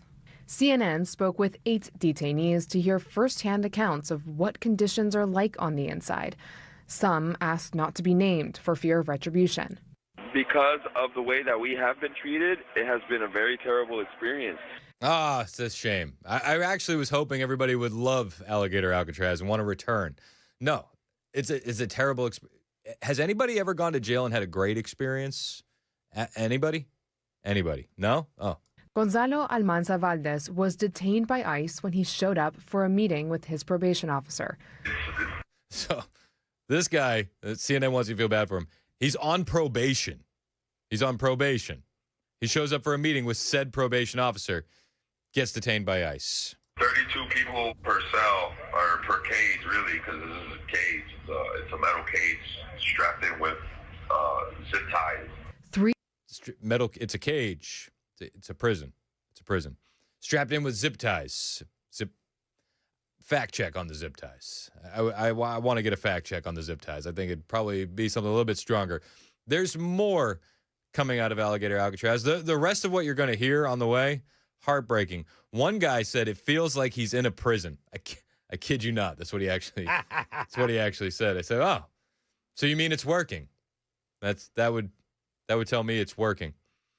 But heartbreaking stories coming out of Alligator Alcatraz. We'll bring you the rest of them when we return. It's 11 o'clock. This is Super Talk 99.7 WTN.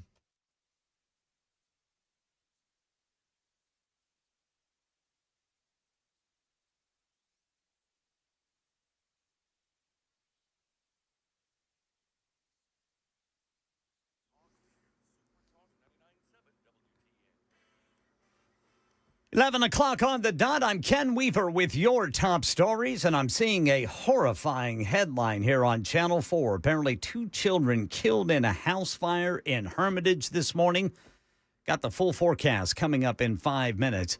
Got some life-threatening heat in and around Memphis today. They could see a heat index as high as 120 degrees. Here's meteorologist Kenton Jawecki. 120, by the way, in humidity is different. I know this is a little bit of a debate, but it is different than a dry 120 because when you have the humidity, that means that your skin cannot evaporate off the sweat, which is how your body cools down. If it's a dry 120, that is evaporating very rapidly and can allow you to cool down a little bit more. Yeah, right now the heat index, according to the National Weather Service here in Nashville, is 102.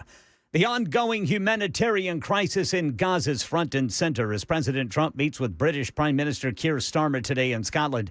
The president says he's concerned about the reports of starvation in Gaza. ABC News White House correspondent Karen Travers. President Trump said Monday the U.S. would set up food centers to help people in Gaza amid a worsening humanitarian crisis, but he didn't offer details on how that would work. Some of those kids that's real starvation stuff. I see it, and you can't fake that. So we're going to be even more involved. President Trump also spoke about the difficulty of dealing with Hamas to secure a ceasefire agreement. Talks last week broke down with the administration saying Hamas was not acting in good faith. Karen Travers, ABC News, the White House. Police in northwest Arkansas have only a vague description of a suspect and vehicle as they hunt for the person who killed a couple out hiking with their children Saturday. 43-year-old Clinton Brink and his 41-year-old wife Kristen were hiking with their daughters at Devil's Den State Park when they were attacked and killed. Police waited 6 hours before notifying other park visitors about the murders. But ABC News contributor and former FBI agent Brad Garrett says that's understandable. It could be just as simple as that they had some decent leads and they really wanted to work those before they talked to the public. It is strange from the standpoint because of the public safety aspect. In our nation's capital, we just got word that a federal judge is blocking the Trump administration's efforts to block Planned Parenthood from getting Medicaid money. And a bipartisan calling Congress for the Trump administration to release the case files relating to the late sex offender Jeffrey Epstein continues, even with the president in Scotland.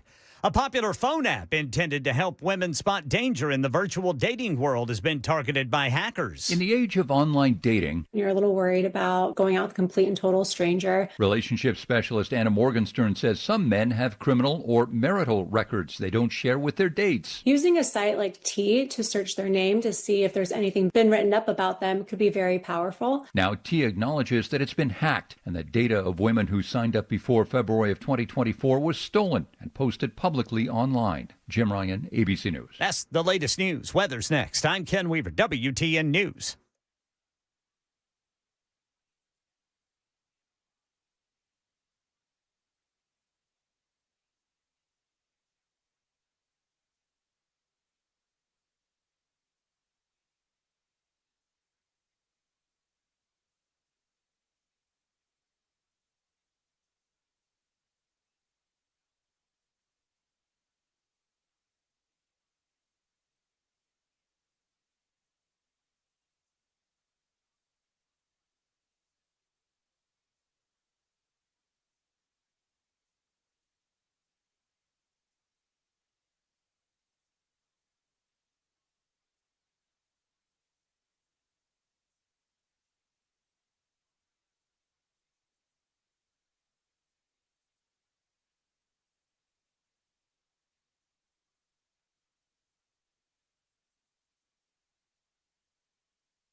It's 11:06 on Super Talk 99.7 WTN. My name is Chris Hand. The show's brought to you by Better Water LLC. Water filtration systems, water softeners, betterwater.com. So we're talking about alligator Alcatraz. And I always get texts like this. I always do. They said, talking about alligator Alcatraz, 40% of the people there have no criminal record, says 9521. 40%.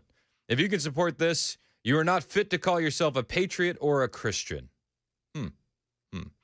I said all of them entered the country illegally. Your point is invalid. So, yeah, I'm not going to feel bad. Not going to feel bad. So, there's that. I mean, I won't. CNN, maybe you heard the piece, 9521, on CNN over the weekend with the alligator Alcatraz detainees, and maybe it emotionally manipulated you. Didn't do that for me. I listened to it, and I thought it was a bit of a joke. The open toilets are shared by dozens of men who say there's no running water or sewage system. Roger Moreno, who has lived in the U.S. for more than 30 years, told CNN the rain makes it worse. The toilets, when it rains, they overflow, and the cells we're in fill up with sewage. Every time it does rain and storm, the toilets clog up. Detainees told CNN the lights are kept on 24 hours a day. Oh, no. The toilets clog when it rains. The lights are on all the time. Oh, are we supposed to feel bad? Are we? Also, are we supposed to take the illegal alien detainees' word for this? CNN's taking it hook, line, and sinker. That's fine. So maybe the toilets clog when it rains. Maybe they don't. Who knows for sure? On keeping the lights on 24 hours a day, you have MS-13 gang members. You have Tren de Aragua gang members. You have Sinaloa cartel members. Yeah, you leave the lights on. You leave the lights on so that way they don't do anything illegal at nighttime. Are we supposed to feel bad? We can't sleep. I have to personally put a rag on top of my head to at least try to take a nap because the lights are so bright. There's 24 LED lights in the roof, and it's like shining bright. Oh, so sad. So sad. Heartbreaking, really. Well, I mean, listen, you could just hop on one of those flights home. There's always that. Juan Palma Martinez has lived in the U.S. for more than 20 years and was also picked up by ICE at a routine meeting with his probation officer. I no longer know when it's daytime or when it's nighttime. I don't sleep. It's affecting me mentally and physically. The tents aren't sealed. You can see cracks in this image. And at the height of the hot Florida summer, that means the insects are relentless. Oh, no. The lights are on all the time. The plumbing is terrible. We all have to share a bathroom. And there's mosquitoes. Again, you can be emotionally manipulated by this all you want. I think that this is a terrible attempt from CNN to emotionally manipulate people. But, okay. Oh, no, the lights are on. Oh, no. This is abusive. Didn't it, and correct me if I'm wrong, didn't everybody have an opportunity before being sent to Alligator Alcatraz to take that flight directly home? If I recall correctly, I think that was the case. Yesterday, the air conditioning went out. The horror! Oh, no. Not the air conditioning. We had the whole morning without air conditioning. That's terrible. It's terrible. Send them home. No, seriously, send them home. Send them home. And it's funny to me, though, because CNN will run one piece of propaganda where they'll be like, it's so cold in the tents. How do we survive? It's so cold. And then they run another piece of propaganda. They went, the air conditioning went out. It's so hot in the tents. How do we survive? It's so hot in the tents. Also, many people pointing out the text line 5510, the last detainee, Juan, been in the country for 20 years, doesn't speak English. Yeah. Oh, no. It's so bright, so cold, and so hot. Lots of mosquitoes came in because they get in from all sides. Multiple detainees say they don't get enough food, though they're served 3 meals a day. Oh, we're still hungry. We got 3 hots and a cot, and that's not enough. We need 4th meal. You've heard of 4th meal. Let me tell you about 4th meal. We need 4th meal. Again, the left thinks that this is going to be enough to emotionally manipulate you and hit you with propaganda. Don't buy it. Don't buy it. It's just ridiculous. I would expand it. I wouldn't just do illegal aliens. I would look to send people there that are getting in the way of federal enforcement, trying to remove said illegal aliens. Saw a story here. It's just wild. California medical staffers have now been charged after attacking an ICE officer during an illegal immigrant arrest. Medical workers in California decided to impede. And turns out when you F around, you tend to find out. There's a video that's been going viral of these medical workers impeding on an ICE officer in California. This happened as 2 California medical workers have been federally charged after attempting to prevent ICE agents from arresting an illegal alien who fled into a surgical center. Jose de Jesus Ortega, 38, and Danielle Nadine Devilla, 33, both face charges of assaulting, resisting, or impeding federal officers. Despite their efforts, Jesus Ortega was arrested Friday, while Nadine Devilla was at large on Friday, according to the Justice Department. The incident began when ICE agents approached Dennis Guillen Solis, a 30-year-old Honduran man, outside the Ontario Advanced Surgery Center. The agents had been following a truck when it made a sharp turn into a surgery center in Ontario, California. 3 men exited the vehicle, 2 of them running away. The third ran into the facility, prompting the agents to follow. That's when the medical center workers tried to intervene. And in that video footage, which you're seeing online, if you're watching on Super Talk TV, you're seeing this on your screen. Medical staff seen confronting an armed ICE agent inside the clinic. One staff member tells the officer, "Get your hands off of him. You don't even have a warrant. Let him go. You need to get out." This story is another example of a false narrative echoed in the media in furtherance of an agenda to delegitimize federal agents, says United States Attorney Bill Esili. The illegal alien arrested inside the surgery center was not a patient. He ran inside for cover, and the defendants attempted to block his apprehension by assaulting our agents. Send the medical center workers to Alligator Alcatraz as well. Why not? Why not? By all means. The people that the Democrats are defending are the most vile in nature. I saw a story here. It makes your blood boil. It makes your blood boil. Trans-identified illegal alien accused of raping 14-year-old New York City boy appears in court. I mean, look at the picture of this individual. Post Millennial has a story. Look at the picture of this guy. This is who they're defending. A trans illegal alien accused of raping a 14-year-old boy. This individual has appeared in court, and hopefully they put him under the jail. It's just a vile story. I mean, I could do this all day, though. I could do this all day. We have to protect these people. We have to. Like the illegal alien who just got life in prison for the murder of a West Virginia woman. No. Is that who you're protecting? That's who they're protecting. An illegal immigrant from El Salvador has been sentenced to life in prison for the brutal killing of a West Virginia woman whose burned body was discovered under a couch along a roadside. Some people say, "Oh, you're cheering on Alligator Alcatraz. How could you? You're not even a Christian. How could you be Christian?" I think that we need to defend our own citizens. When you have women being murdered, you have 14-year-old boys being raped. No. My time for compassion, it's fleed. I don't have that anymore. All I feel like we need to do is protect our own citizens, right? Yeah. I think that would make more sense. I got another story here. This one, I mean, makes your blood boil. It really does. 15-year-old boy. His mother is being raped by an illegal alien. 15-year-old boy decides to step in and step up. You see a picture of the illegal alien on your screen if you're watching on the stream. 15-year-old boy steps in, says, "You're not going to do that to my mom," gets killed. Awful.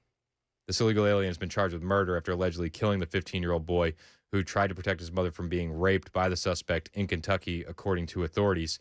Gildardo Armando Martinez, 36, arrested by Moorhead Police Department and was booked on charges of murdering 15-year-old Luis Lopez, attempting to rape Lopez's mother, Alida Lopez, and assaulting the teen's 3-year-old sister. Oh, Chris, are you a Christian? Oh, there's people in Alligator Alcatraz. They didn't do anything. It's like, are you seeing the same stories that I'm seeing? Are you seeing the same story? You don't think that we should be finding these people wherever they are and getting them out of our country? Are you a Christian? Are you supporting a 15-year-old boy who feels like he has to defend his mother while she's being raped by an illegal alien, getting murdered? I mean, I wouldn't throw that on you. Are you a Christian, Chris? Are you a Christian? This is gross. Police said authorities were called at 4:18 a.m. to an apartment where the 15-year-old was found dead. 3-year-old girl was also shot, taken to St. Clair Regional Medical Center, according to Fox 56. Shooting occurred around 2:30 a.m., July 20th. The following Sunday, police interviewed Agrakel Nunez as well as Alida Lopez. It was determined that the mother had been in a relationship with the suspect, sleeping in a room with the 1-year-old son when the incident took place. Amandor Martinez arrived at the apartment, wanted to have sex with Alida Lopez. She refused. Police said the suspect bit her on the left hand as well as her breast when she screamed. The 15-year-old entered the room, telling the suspect to stop. He then asked the mother if she wanted him to call the police. The mother said no. Luis shut the door. Martinez then got dressed. Lopez and Martinez said he was talking to their son.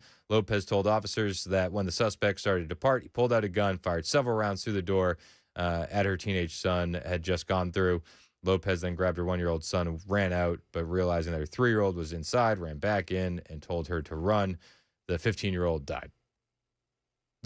Let's protect these monsters by all means. By all means. It's disgusting. ICE isn't stopping. ICE isn't slowing down. CBP isn't stopping. CBP isn't slowing down. DHS not stopping, not slowing down. The raids will continue. They're looking for the worst first. But listen, collateral pickup is going to happen. This raid happened in Alabama. This happened on a taxpayer-funded construction site in Alabama. Taxpayer-funded. Your tax dollars going to illegal aliens. Taxpayer-funded construction site in Alabama. Let's listen to this. Yeah, come on with it. Tonight, HSI is sharing brand new information on yesterday's illegal immigration raid at the construction site for the new Loxley Elementary School. This was the scene yesterday. Federal agents swarming the $38 million taxpayer-funded site on foot. $38 million taxpayer-funded site. They're going after it on foot, and you're seeing people just running away. Even bringing a helicopter along. I was not really surprised because there was things going on that shouldn't have been going on. The Gulf of America Homeland Security Task Force arrested 11 undocumented workers. HSI now saying 9 of them had been previously deported. Stephen Schrank, special agent in charge for HSI in Alabama and Georgia, says they are continuing to hold people accountable. We're looking for public projects and things that our tax dollars are being used to build infrastructure. And if contractors or subcontractors are hiring illegal aliens to profit and make these projects happen, we are absolutely going to pursue these cases. I love it. I love it. Good. Continue to pursue these cases. This is a taxpayer-funded construction site. They're working on an elementary school. These jobs should be going to Americans. It's your money, but they're not. They're not. Keep going after these people. Schrank tells me before yesterday's operation, they received tips that illegal immigrants working on the project planned out safe spots where they could hide when federal agents moved in. It's the best part of the story. They actually had hide-and-go-seek strategy planned already. And spoiler alert, the hide-and-go-seek strategy did not pan out. They were all found relatively quickly. And in fact, when we got there, we saw some evidence and indications of exactly that. There were aliens that dispersed to what has been alleged to be predetermined locations. They hid up in an attic and removed the ladder so that we couldn't go in and get them. I mean, listen, it's just another example of just ridiculousness, and we need to keep enforcing this. You can run, you can't hide. Apparently, hide-and-go-seek strategy is not going to be effective against ICE, CBP, HSI, and for that, we thank them. We need to get these monsters off the streets, plain and simple. Every day, we have another story coming out that is just simply horrifying at what's happening because of these illegal aliens. And people will say, oh, no, it's not all of them. Okay. Probably not. But I think that we just need to keep pushing. Why would we go through COVID and say, if it saves one life, save a mask? But with this, 15-year-olds being shot and murdered, if it saves one life, let them in. Yeah, exactly. It's 11:21. This is Super Talk, 99.7 WTN.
2 young children have died in a house fire here in Middle Tennessee, and President Trump says the U.S. is going to get more involved in the humanitarian crisis in Gaza. These stories are more at 11:30 on Super Talk 99.7 WTN. That's Joan Jones. It's not Joan Jones. No, she's a lot prettier than me. Fact check, true. That's Ken Weaver in the newsroom, though. He does look pretty strapping, dare I say.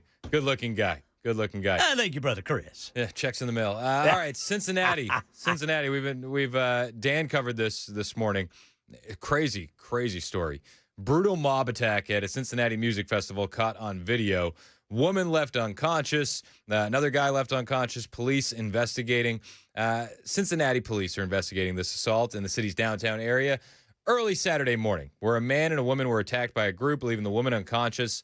The incident, captured in a disturbing video that has since gone viral, has drawn strong condemnation from law enforcement officials. The footage shows a man being repeatedly punched and kicked by multiple individuals in the middle of the street. He's knocked to the ground, attempts to stand, collapses again. Clearly, he's out of it. I mean, he's on Dream Street. Later in the video, a woman checking on the injured man suddenly grabbed from behind by another woman, punched in the face by a man. Her head hits the pavement. She appears to lose consciousness, bleeding from the mouth. Just a disastrous scene. Now, the video does not show the circumstances that led up to the altercation, the one that's going around online. But background audio includes cheering from those nearby as the 2 individuals are assaulted. Cincinnati's police chief, Terry Thiesk, condemned the attack on Saturday, noting the city's police department will investigate the incident and hold those accountable. Says, I'm in complete disgust waking up to the viral video that many of you have now seen. In a statement to WLWT, the behavior displayed is nothing short of cruel and absolutely unacceptable. Our investigative team is still working diligently to identify every individual involved in causing harm. It is important to clarify this was a sudden dispute between individuals following a verbal altercation. A lot of individuals online are saying that it was a mob of black people looking for white people to attack. I don't know if that's the case, but that's what they're saying. They're saying that the media's silence wouldn't have been there if this had happened, say, after a country concert and it was a bunch of country folks, white people looking for black people. It would be treated very, very differently. J.D. Vance commented on this moments ago. Vice President Vance is in Canton, Ohio this morning, and he laid this down earlier this morning. Hear about this? There was a group of people who attacked a couple folks on the street in Cincinnati. Senator Bernie Moreno, some others have spoken out about it, have been critical of it. Yes. So what I saw, and I haven't seen the full context, but what I saw is a mob of lawless thugs beating up on an innocent person, and it's disgusting. Yep. And I hope every single one of those people who engage in violence is prosecuted to the full extent of the law. And they will be. They will be so long as law enforcement in the state of Ohio takes their job seriously. I know Dave Yost cares a lot about these things. But yeah, I actually, you're right. Bernie did send me a clip of this, and we talked a little bit about it. I don't know the full context. I don't know how the fight started. But the one part that I saw that was really gruesome is you had a grown man who sucker punched a middle-aged woman. Yep. And where I come from, at least, when you have a grown man who sucker punches a middle-aged woman, that person ought to go to jail for a very long time. And frankly, he's lucky there weren't some better people around, because they would have handled it themselves. But if they're not going to handle it, the cops in Cincinnati, the law enforcement, you've got to prosecute people. We've had way too much lawlessness on the streets of great American cities. How many of you all have wanted to go to downtown Akron or downtown Canton or downtown Columbus for a meal, but you're worried because the local authorities in these big cities have allowed lawlessness to run wild? We have got to make great American cities safe again for families and children. If you want to take your wife or your children out for a meal, you shouldn't be worried about street violence and the... Yeah, he's absolutely right. And J.D. Vance, he takes this a little personal coming from Ohio himself, but you can make the same case about just about any major city in the country. Yeah, you shouldn't have to feel unsafe. These people should be charged to the fullest extent of the law. Civil Rights Assistant Attorney General Harmeet Dillon has announced that her office is monitoring this situation closely and how Cincinnati authorities respond to this situation that we saw go down over the weekend in Cincinnati, saying nobody in our great nation should be the victim of such a crime, and where race is a motivation, federal law may apply. This is something that we'll be keeping our eyes on. Should any updates come available, we'll have them for you right here on Super Talk 99.7 WTN.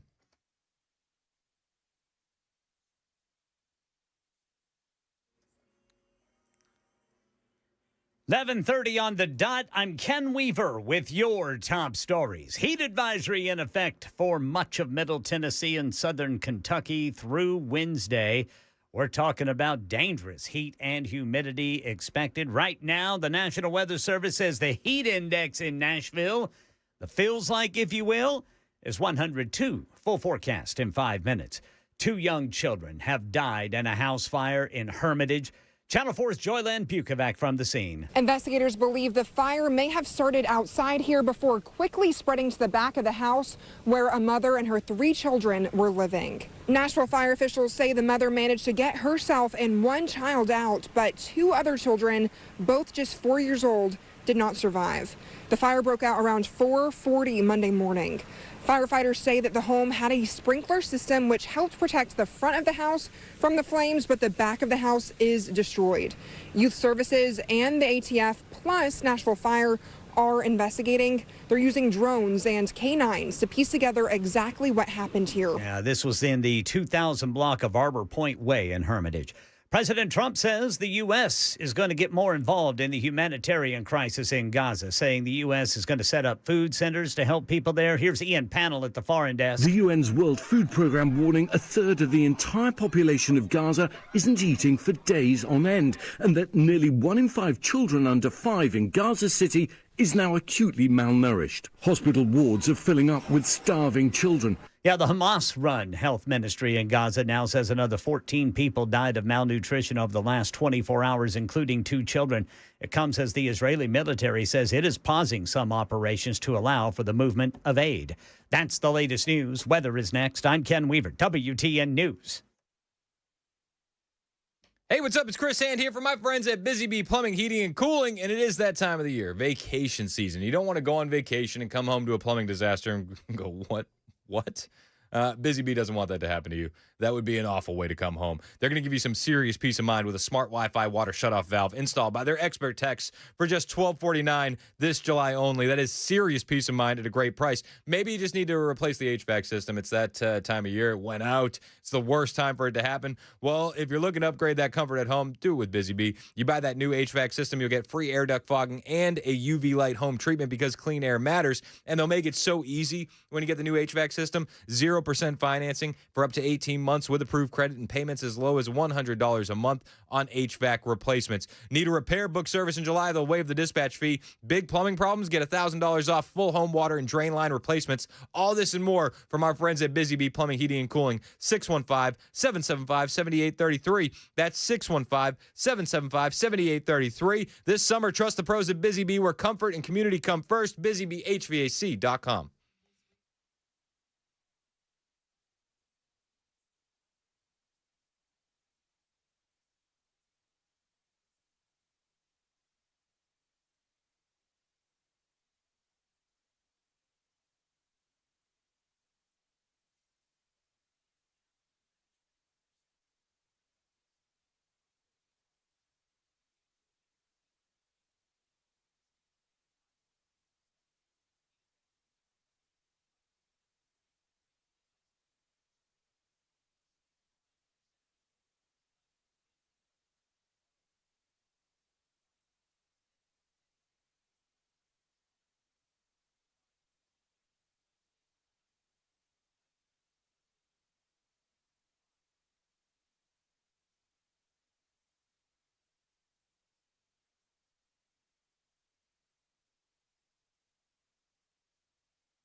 And the show's brought to you by our friends at Better Water LLC, water filtration systems, water softeners, betterwater.com. You can listen to us anywhere, iHeartRadio, tune in, the FM dial. You can watch us.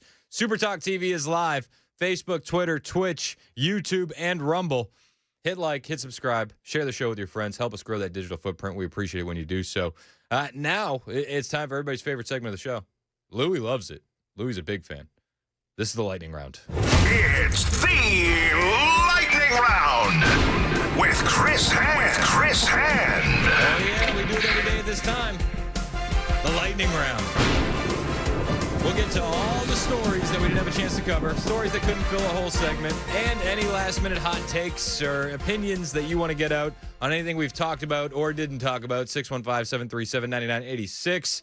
It's the lightning round. All right, so if the music festival in Cincinnati wasn't enough of an eye-opener that it's time for you to go down to the Glock store and get yourself a firearm and start concealed carrying, well, how about this one? Good guy with a gun stopped a mass stabbing in Walmart in Michigan. Real quick, if you can throw this guy up on the screen, absolute hero, Derek Perry. He is the good guy with a gun that helps to do the Walmart mass stabbing suspect in Traverse City, Michigan. Traverse City, Michigan, I don't know if you're familiar with it. It is like the quaintest little vacation spot in all of Michigan.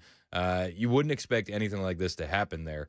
You wouldn't expect anything like this to happen wherever you're at either. But it's just one of those reasons why you got to be prepared. You got to keep your head on a swivel. This could have ended up a lot worse than it did, and it ended up pretty bad, full disclosure. Armed citizen helped subdue the attacker who stabbed 11 people in a Traverse City, Michigan Walmart on Saturday at around 5 p.m.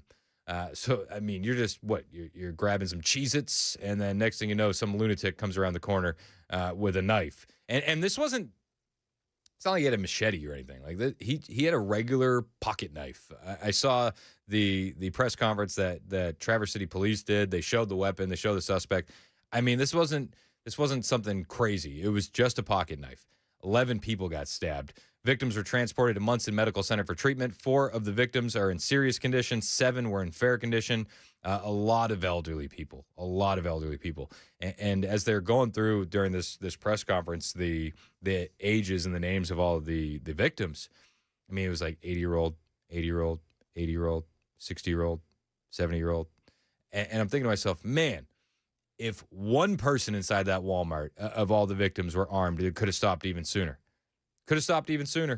And luckily, there was an individual out there who was ready to be a hero. Again, Derek Perry, the good guy with the gun. He deserves all the credit. If you're watching on the stream, you'll see a picture of him holding the suspect at gunpoint. Maybe you could clean up his form a little bit, but you know, I'm not gonna harp on that too much. This is a huge win. If you don't have a concealed carry permit, please go talk to my friends at the Glock store. This should be the sign that you're looking for. It's time to get one. If it can happen in a small town up there where people vacation, you know, at a Walmart, 5 o'clock on a Saturday, it can happen anywhere. You're going to be your first responder, so be ready. Get yourself a firearm. Another story for you in the lightning round. There it is. All right, so you heard J.D. Vance's comments in regards to Cincinnati, and I was looking at the text line. Everybody's like, "Man, can you imagine we're gonna get 8 years of J.D. Vance after we get these 4 years of Trump?" And I got other people say, "Maybe it would be Rubio. I don't know. Actually, over the weekend, Rubio said, "I'm a J.D. Vance guy." Final question. You just brought up your run in 2016 for president. You are talked about quite frequently as a possible contender in 2028. Do you have your sights set outside of the State Department? Well, I think J.D. Vance would be a great nominee. And if, you know, I think if he decides he wants to do that. And so, you know, and I think he's doing a great job as vice president. He's a close friend, and I hope he intends to do it. I know it's kind of early, you know, but being in the role that I'm in here at the Secretary of State, I really don't play in politics. There's actually rules against me being involved in domestic politics, and I want to do this job as long as the president allows me to do it, and stay in that job, which would keep me here all the way through, you know, January of 2028. I feel, honestly, you never know what the future holds. You never rule things out or anything like that, because you just don't know. Things change very quickly. But that said, I believe that if I am able to be here, through the duration of this presidency, and we get things done at the pace that we've been doing the last 6 months, I'll be able to look back at my time in public service and say I made a difference, I had an impact, and I served my country in a very positive way. And I would be satisfied with that as the apex of my career, and so that's what I'm focused on right now, because we're doing some special things that I think are going to bear dividend and fruit for a generation. So Marco Rubio essentially endorsing J.D. Vance for 2028. And again, it's a big deal because a lot of people have said, well, it's either going to be J.D. or it's going to be Marco Rubio. Those are the two guys. I think it's important to point out, though, we got the end of 2028, right? So that's 3 years from now. Rubio's 54 currently, so he'd be 57. Add another 8 years on that. He'd still be younger, even if he ran after a J.D. Vance presidency. Say everything's just really perfect. J.D. gets 8 years. Even after all of that, Rubio would be younger than Trump is now. So I like that Rubio's not jumping in it. I like that he's endorsing J.D. Vance because I think he's got a lot of runway left in his career. So we'll see what happens. Got another story for you here in the lightning round. I think one thing that we can all agree on is J.D. Vance or Marco Rubio would both be a massive upgrade over Gavin Newsom. And when you start seeing the policies of Gavin Newsom in California, kind of, we zoom out from the initial policy signing and we see what the aftermath of it is. It's like, does anybody really want this guy in control of our country? Because Gavin Newsom, he's pretty much going to be the Democrat nominee, right? Either him or maybe a sleeper pick like Stephen A. Smith or something like that. But I don't see anybody else that's really serious. Gavin Newsom, though, he's out there. He's working it. He's on with Charlie Kirk. He's on with Sean Ryan. He's going on all the podcasts. He's trying to just mosey his way back to the middle and not be as far left as some of these lunatics are. But we can always point back to California and its policies. And a newly published economic analysis has found that California's 2023 fast food minimum wage hike has led to the elimination of about 18,000 jobs. Yes, you heard me right. That fight for 20 for fast food workers has become responsible for the loss of 18,000 jobs. 18,000. It's insane. Following AB 1228's enactment, employment in the fast food sector in California fell substantially, with estimates ranging from 2.3 to 3.9% across specifications. Even as employment in other sectors of California's economy tracked national trends, researcher Jeremy Clemens, Olivia Edwards, and Jonathan Meir wrote, they found that the fast food jobs in the rest of the U.S. increased slightly over the same period, about 0.1%. So while everywhere else is increasing, you see California completely dropping, and you go, oh, this is because you raised your minimum wage. It was September 2023 when they put this legislation in to create they created a new fast food council with the authority to set wages for the sector. Governor Gavin Newsom signed the bill into law. The text of the law reads, the hourly minimum wage for fast food employees shall be $20 per hour effective April 1st, 2024. Thereafter, the council may establish, pursuant to this subdivision, minimum wages for fast food restaurant employees that take effect on an annual basis beginning January 1st, 2025. The report notes that prior to the new law, employment trends in California's fast food sector essentially mirrored everywhere else in the country. And then after they implemented it, they took a nosedive. Weird. All that happened was everything we said that was going to happen. Isn't that weird when that happens? I know. Got another story for you here in the lightning round. We're going to stay in California for this one. But this is just an absolute bananas story. California guy uses dating apps, cons women out of $2 million. What? This is all according to the DOJ. A man in Southern California was using dating apps like Tinder, Hinge, Bumble to con people into romance scams to obtain about $2 million, authorities have said. Christopher Earl Lloyd, 39, has been charged with one count of engaging in monetary transaction in property derived from fraud, as well as 13 counts of wire fraud, according to the DOJ. From approximately April of 2021 to February 2024, Lloyd has been using dating apps to come in contact with others, engage them in romantic relationships, lie to them about his success and wealth, and then scam them out of the money, according to federal indictments. Lloyd's falsehoods included that he had closed on multiple properties, that he had been a financial manager for years, and that he was the vice president of a company called Planet 13 Holdings, and then he worked for an investment company called Landmark Associates, the DOJ said in a press release. None of the claims were true. Spoiler alert. To carry out the schemes, he would support his false statements by providing them a contract and setting a false schedule of investment returns, the Justice Department said. The victim would then transfer money to him on Cash App, Zelle, Venmo, or other apps, which he allegedly used for his own personal benefit. In total, victims lost over $2 million, and Lloyd faces a maximum of 20 years in prison for each wire fraud transaction, as well as 10 years in prison for the one count relating to the monetary transactions. The FBI is investigating the manner. Got another story for you here in the lightning round. This one also has to do with the FBI, and it has to do with one Dan Bongino. Meanwhile, FBI is going to continue investigating everything. They're looking into Obama stuff. They're looking into Epstein stuff. But this tweet from Dan Bongino over the weekend really opened a lot of eyes. Bongino essentially saying that he was overwhelmed by the corruption, shocked to his core by the weaponization, the political weaponization at the FBI. And he posted all of this in a big, long tweet. I'll put the tweet up on the screen for you in case you're watching on the YouTube stream. He says, during my tenure here as the deputy director of the FBI, I have repeatedly relayed to you that things are happening that might not be immediately visible, but they are happening. The director and I are committed to stamping out public corruption and the political weaponization of both law enforcement and intelligence operations. It is a priority for us. But what I've learned in the course of our properly predicated and necessary investigations into these aforementioned matters has shocked me down to my core. We cannot run a republic like this. I'll never be the same after learning what I've learned. We're going to conduct these righteous and proper investigations by the book and in accordance with the law. We're going to get the answers we all deserve. As with any investigation, I cannot predict where it will land, but I can promise you an honest and dignified effort at the truth. Not my truth or your truth, but the truth. God bless America and all those who defend her. Respectfully, Dan. We cannot run a republic like this. I'll never be the same after learning what I've learned. I mean, this is a big statement from a guy who doesn't seem to be shocked by a lot. It's a big statement. Adding that the FBI will be conducting righteous and proper investigations in accordance with the law. What the hell is Dan Bongino seeing over there? I mean, I think that's the question that we all have.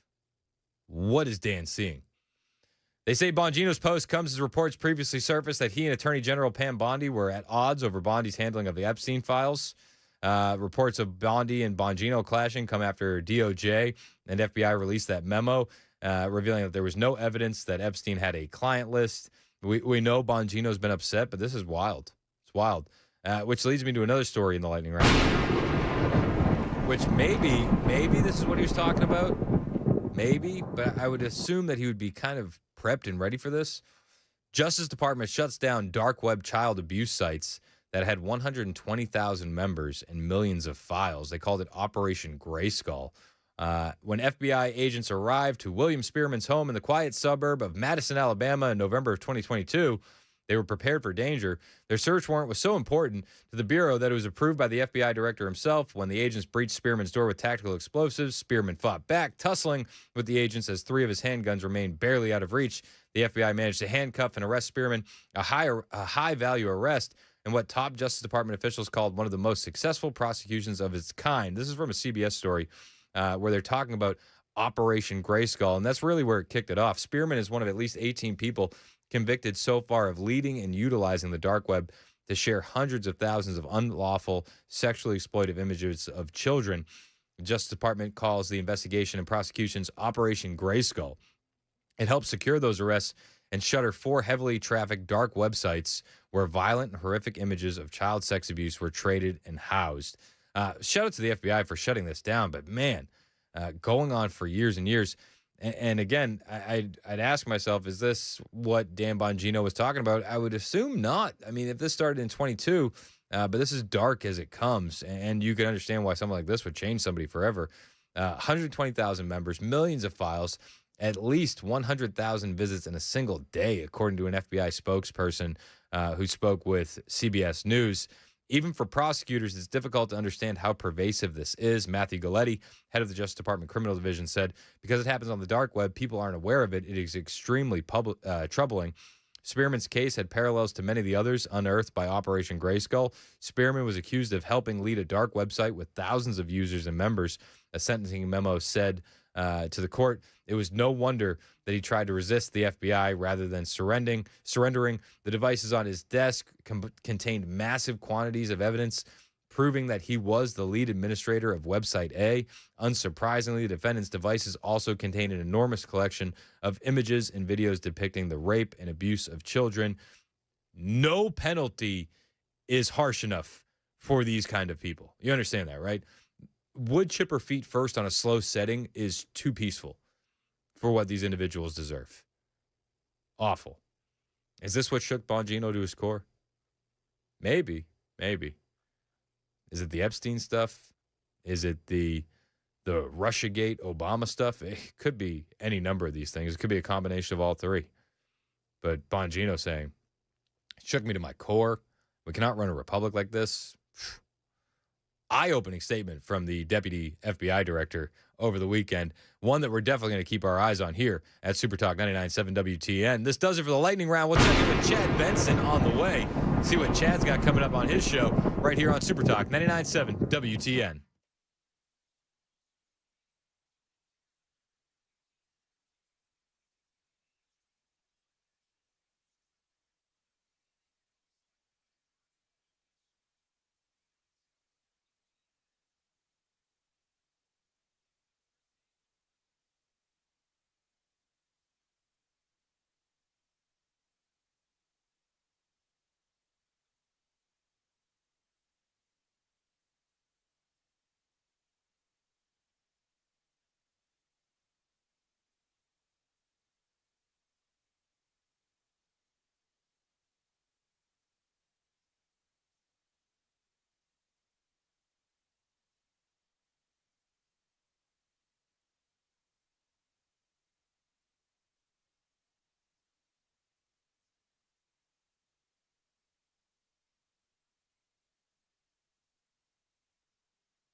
Reports of casualties, even fatalities, after an active shooter opens fire at a casino in Reno, Nevada.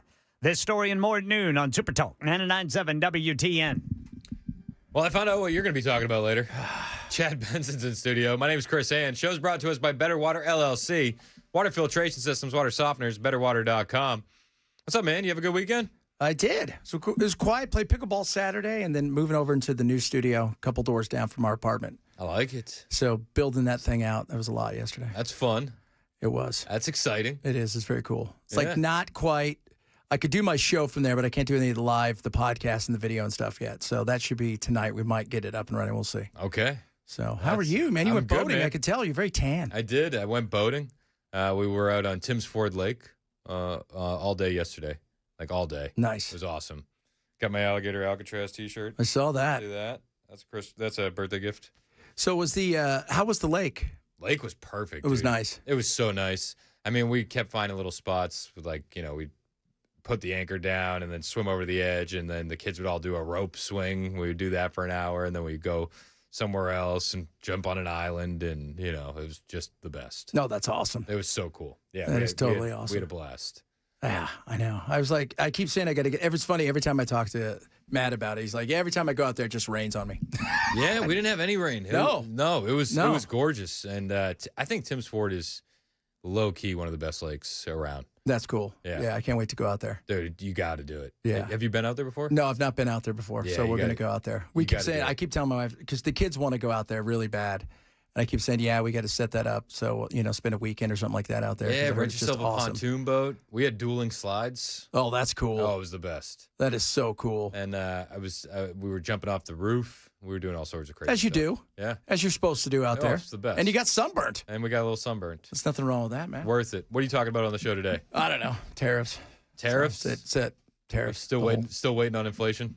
No. I mean, nothing ever went in. That's the funny thing is we never got to. We'll see what happens on Friday, but nothing ever went fully in. It's like they got the Europeans not thrilled. That's the problem with Europe. See, that's I always tell everybody that's why the Brits wanted to leave, because whatever the European Union says, everybody has to go through with.